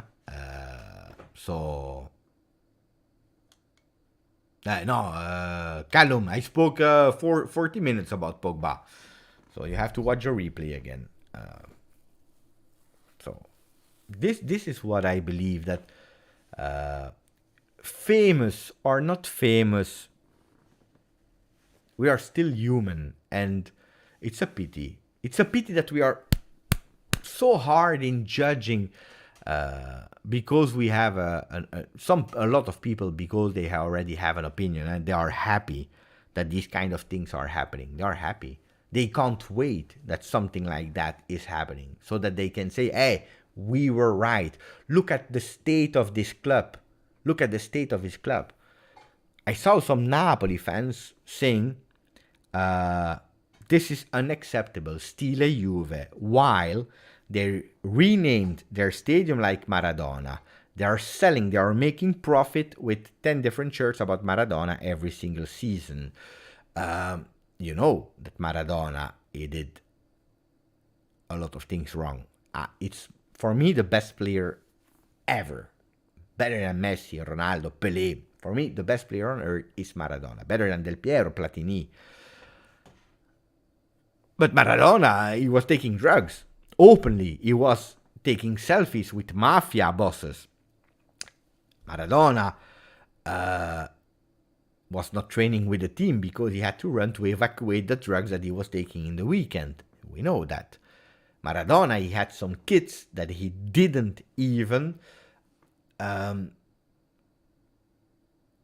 do you say, recognized or admit that he was their kids a bit everywhere in the world. The kid is like a copy-paste of him, but he said, no, it's not my kid. He did a lot of wrong things, Maradona. And you have to hear from Napoli fans that this is not okay. While recognize. Mano de Dios was good versus England. This one was okay. No, but this is on the field. This is on the field.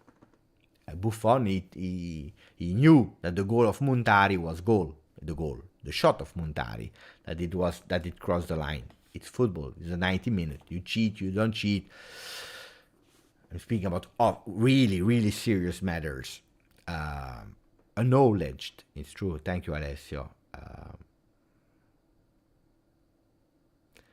See, so Animesh De Laurentiis was jumping at Chi non salta Juventino è at the party. It's not, every year he's doing that. Huh? Who is not jumping is a Juventino. You know. So I don't want to. But anyway, this is part of the game. From other supporters, I have no problem. Again, because it's part of the game, I would have probably laughed if I have saw a situation like that from another team. It's part of the game. From our own supporters judging that hard without knowing the 360 story, without thinking about the consequences, I was a bit shocked because it's dangerous.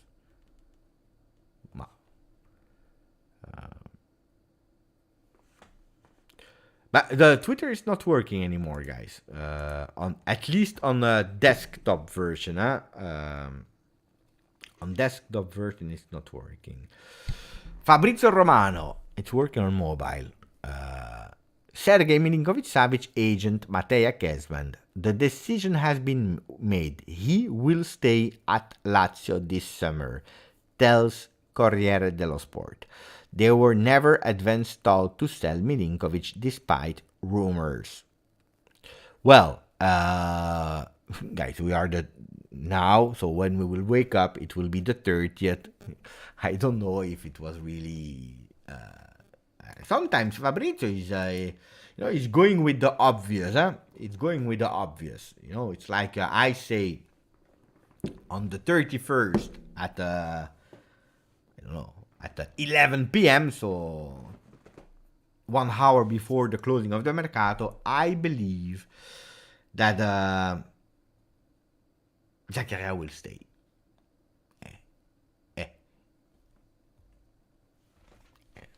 So this is not really a news that we knew it. It's a pity, yeah? It's a pity, but we knew.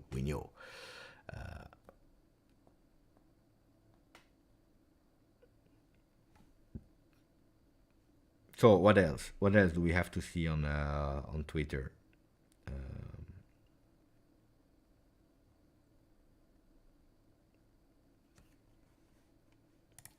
Breaking news, Inter are not loaning Acerbi. Another one that is failing because Zhang is closing everything. After Dybala, he's saying no also for Acerbi. Yeah, that's correct. In the same game was the Matri goal offside. Yeah, I know. I remember really well. Ruiz to Paris Saint-Germain is done. Yeah, but they can buy, but they can't sell. Beppe, I'm going to the place Buffon was born on Wednesday. Ah, grande. Look, on Wednesday I'm there, huh? Rob, are you going to the game or not? Because Parma... Are you going to the game in the evening, Rob? Because I'm going, huh? Juve, Spezia, I will be there. I will be there. Check Giffen. New update on Pogba. Who is Giffen? Who is Giffen? I don't know who is Giffen, guys. I would love to, but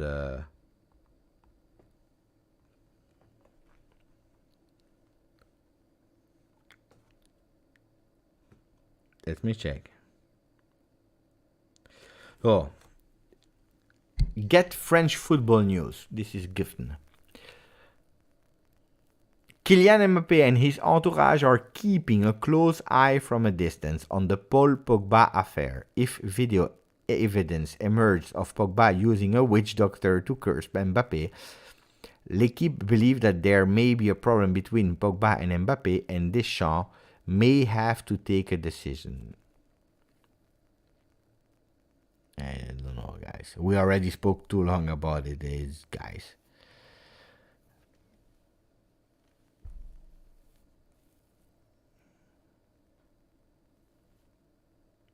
And now, if there was no problem, now there is a problem. Huh? Now there is a problem. Then Mbappé is having problem with everyone. Huh? He's having problem with Neymar. There is the penalty gate in Paris. There is a lot of things. So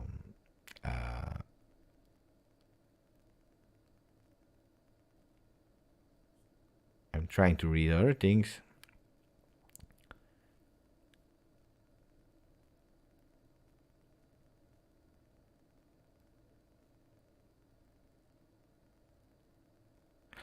The agent of Fagioli, he said to Rai Sports, the hope of this Juventus was that young people could be valued.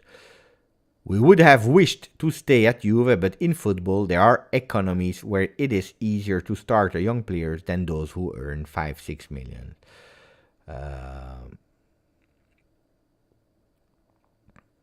Well, of course they are not really happy, I understand that. My biggest fear is that our locker room lacks the old leadership qualities of Buffon and BBC. What do you think of our leaders of tomorrow? It's a good comment that I don't know to who I answered that question. I don't know where I said it. I don't remember. But anyway, Buffon was there with Bonucci and with Chiellini in the years of Sarri, and we know how it went. Chiellini was there with Dybala, that some people saw as a leader, with Pirlo. Pirlo, that was an old Juve veteran.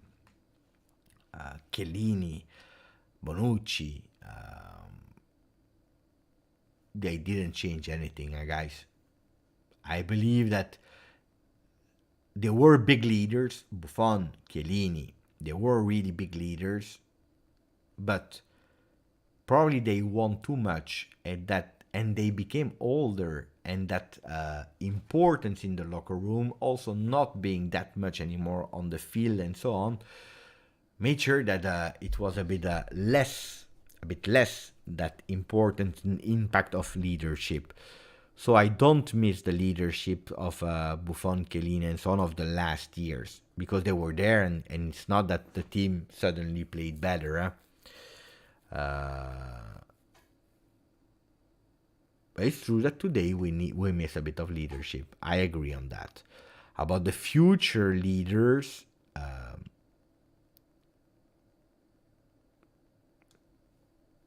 Danilo is a leader. A silent leader, but also one on the field that is but I don't see that much leaders. We hope in a Locatelli, but Locatelli needs still to develop himself. Guys, we are seeing Locatelli not anymore as a young player. Locatelli is young, huh? Locatelli arrives like a young player from Sassuolo. Locatelli arrives like a young player from Sassuolo.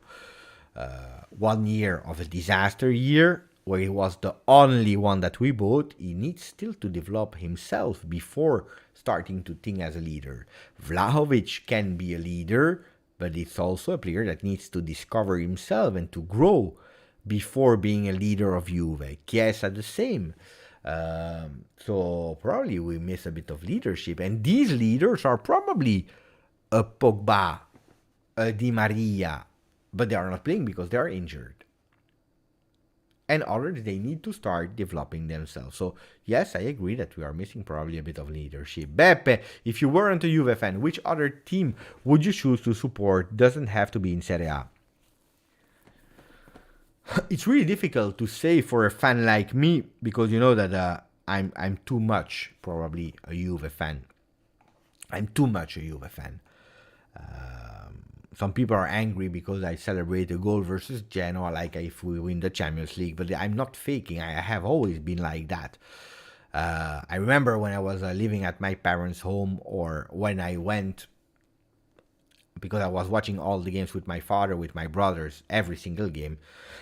And when we scored every single goal, every time I went, I stood up from the couch, from the sofa. I stood up. I was running into the house. I was taking my shirt off every single time. Why? I don't know. In the winter, in the summer, whatever, I was taking my shirt in the middle of all the family. It is what it is. So I always celebrate like that. So it's difficult to answer which other club I would have supported. The clubs that I had a bit of sympathy for, probably, or the club of where I played football. They are now playing in second division in Belgium, RWDM from Molenbeek, Brussels. And I want to go there to do a vlog. By the way, this is what I want to do in a few weeks. I want to go there. So probably that team, but it's a second division club, and I would never be an ultra of that club. But it's true, I like. But if you're looking a bit more international, it changed. But in the time, I liked Arsenal. Really strange. Liked, not support, sympathy. Why? Because you had a Thierry Henry that went there. There was a crazy player that I loved, was called Overmars. By the way, if you could go call in the archives and watch Overmars was really a great player. Patrick Vieira and so on, they were really great until a friend of mine, he said, Beppe, you know that Arsenal is a bit the Inter of England. I said, what do you mean Inter? Well, they said they never win. And I was scared. I said, no, I don't like Arsenal anymore. But I always respected Manchester United in Premier League. I always respected. Why? Because of the 90s.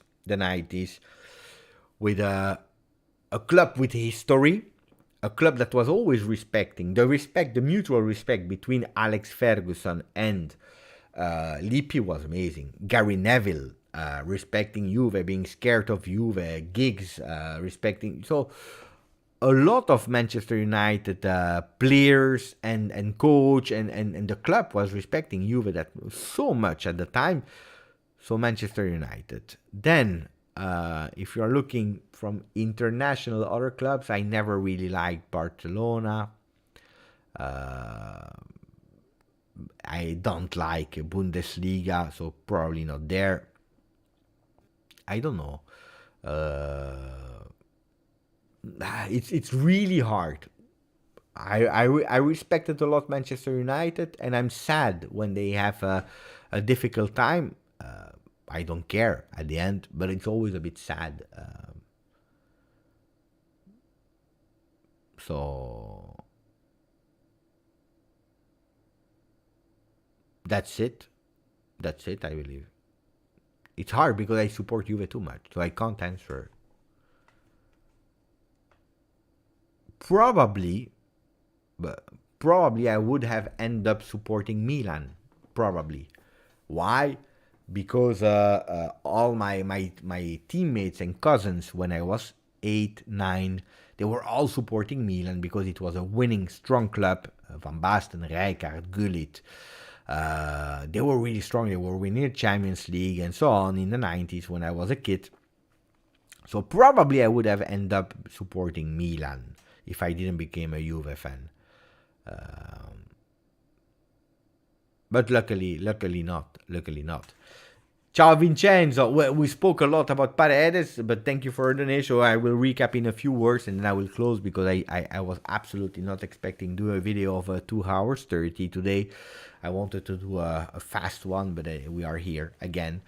But thoughts on Paredes? Well, if Paris Saint-Germain is doing dirty, that means that they are changing a bit the narrative, like we saw that they did for that other player for Sunderland or whatever. If they are changing the narrative, so it's a pity. But I believe it. I have never been a big fan of Paredes. That's the first thing. I never really wanted Paredes at Juventus. Then, watching Juventus, probably I convinced myself that Paredes could be a player that could be benefic for Juventus and important for the game we play. So, and also the loyalty of Paredes, waiting, refusing all the other teams, watching Juve on television at 3 a.m. in the morning when we are on tour, posting some picture publicly, following Juventus on social media and so on. I respect also these kind of things, players that really wants to join. I would be sad for him, I tell you the truth. Then, if Paris Saint-Germain, they are giving us an obligation, and we know that we already committed so many mistakes, we don't want to commit the mistakes anymore. Look at Milik, 800,000. 800,000, that's it. If he's flopping, he goes back. If he's doing well, we can have him for 10 million. Max, total price. Not even 9 million, something like that, with some bonuses. That's a perfect deal. For a player that we are not 100% sure, then showed already a beautiful image in press conference, backstage video, on the field. Okay. But at my condition. And if not, he goes away because we don't want to commit the same mistakes. Same for Paredes. Yes, great, we like, but we are not sure. And we want to be sure. So give him on loan with an obligation with really difficult targets or with an option. And if they change the narrative PSG, then pity for them. Then I would say no. The problem is, do we have an alternative? Some people are speaking about Douglas Luiz from Aston Villa. I don't know that player really well, so I can't judge. But some people are telling me that he's really good. So if that's the alternative, why not? If there is not, then we continue with Rovella. But then, the people, they also need to understand that we are not complete in our field on the left back, on the right back, and in the middle, but we give some chance to the young players. So that means that if we flop in certain games because of inexperience, be mild with Juventus because we are building the future. Instead of letting them grow so that we have ready-to-play players in our team in 1 year, 2 years, we are building them at home. So if they do mistakes, please don't start again with your drama. That's what I'm always scared for. When I see how strong we judge Nedved, Pogba, Matias, but if we're looking at how we are judging McKennie, I personally as well, McKennie, Kulusevski, that are all young people at the end. Then I'm sure that after 3 games we will start judging Fagioli, Rovella, Miretti, and so on. Probably in 3 games, if Miretti is not doing the same, we will start saying, probably we overrated him. Remember, Ake, or who was it? I don't remember. Ake, then he played bad, and it was over. The Folie was over. Soulé pre-season was not perfect. We know it, And then, we became a bit more cold on Soulé and so on. So That's the thing. So let's see. Then I don't know if he will join or not. Big question here. Real Madrid was a good team since 97 to 2003, before the Galactic period. Is correct, Cecilia. Pepe, ciao Paul again. Pepe, was Franco Israel not good enough to remain at Juve?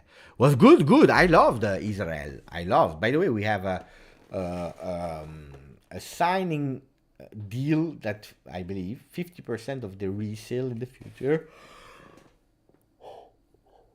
will come to Juve, which is great, which is really great deal.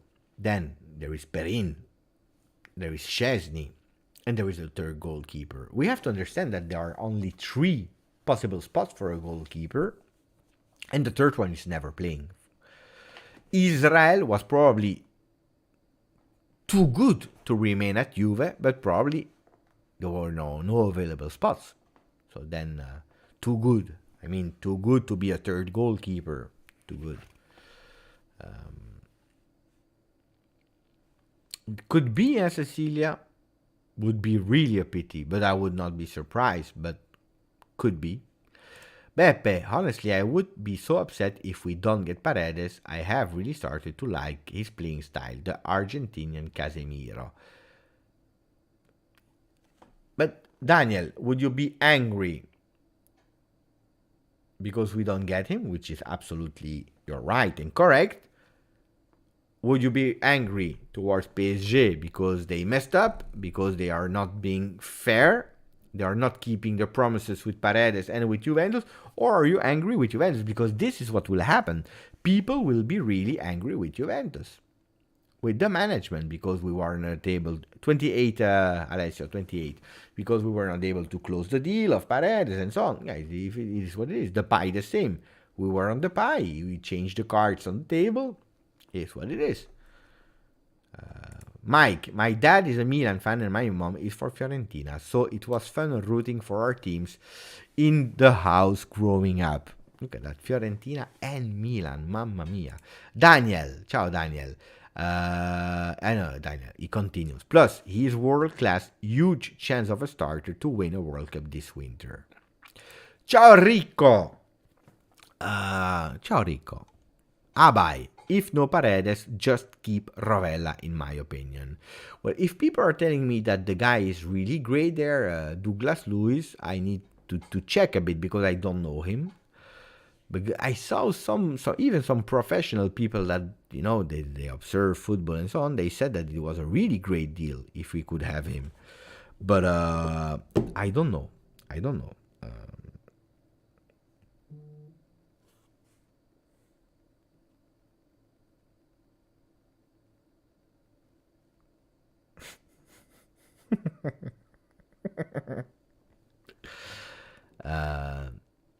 Not angry, just upset because we need that type of player. Paris Saint-Germain is taking advantage of position, but guys, it's easy, huh? It's easy, huh?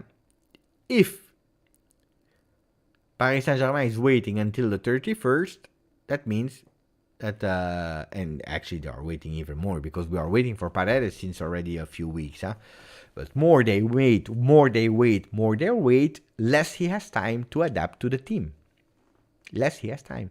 Because Milik, at a certain moment, you put him in after 30 minutes. Oh, when 30 minutes are remaining in the game, say, good luck, vamos, Milik. Go and try to win that game. It's easier. A regista, he needs to understand also the movement of his buddies, how they are playing, how they are running, and so on and so on. So more they wait, more beneficial it is for them. So let's see, huh?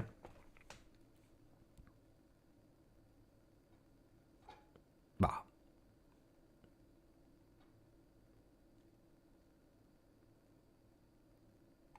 It's not Daniel Luiz, it's Douglas Luiz. Alexander. Douglas Luiz is better than Paredes. You see, we have always different opinions. Zaniolo is over, guys. Also with his injury now. Luckily, it's not on his knees or ACL. It's the shoulder. But which right, huh?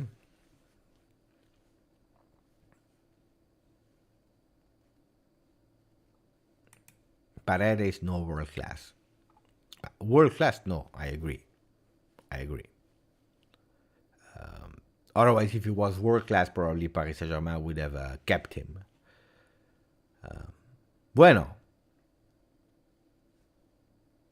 Ragazzi, 2 hours 30 of video. Again, I was absolutely not planning to do that. But hey, we spoke a lot. Huh? We spoke about Juve Spezia a bit. We spoke about what? About Milik, about Pogba, about Nedved, about football, gossip, about everything. Was great. Was a serious life today. Huh? Was a serious life. I liked it. I really liked it. That's also what I love to do on the channel is having fun, entertain, laughing, watching the planes arriving, dancing. Mercato is crazy, jokes and so on. It's really great. And then sometimes to speak about serious talks. Mix, not only one, not two. I liked it. Really liked it.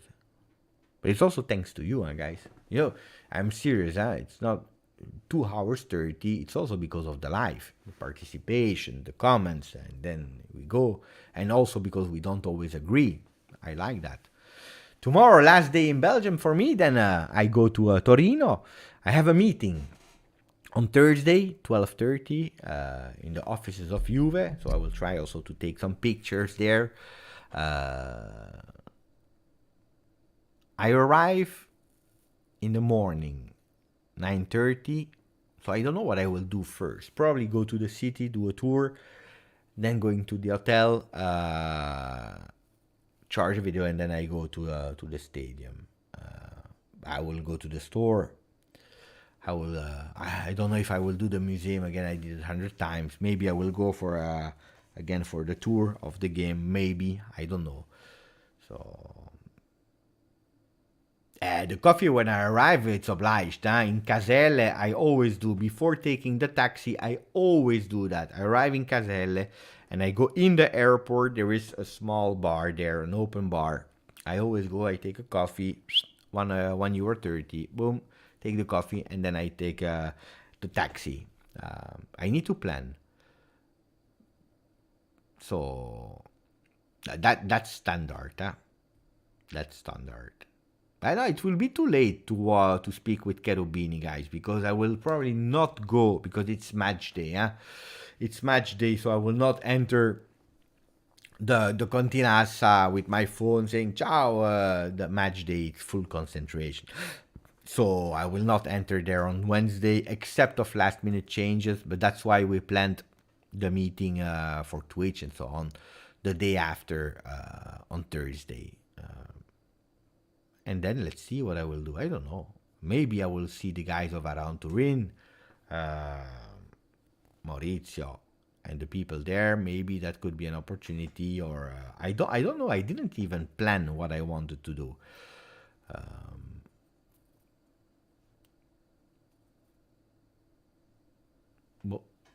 So I don't know if you put a maximum of like. If you didn't do it, do it. 205. Great.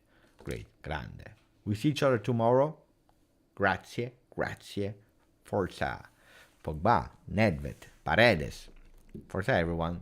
Ciao Abai. Ciao Thomas. Ciao Andy. Mikey. Yolo Twulie. That's crazy. Enjoyed. Yeah, I will try. As long as we win, then yes. Ciao Antonio. Jim. Foccarino, Jauer, Nini Baranto. Prediction on games tomorrow. Attenzione, maybe we can do that fast, Nini. But then, if I'm right, you clip it and you post it. Who is playing? Sassuolo, Milan, Inter, Cremonese, Roma, Monza. I believe Milan will continue to win. Milan win.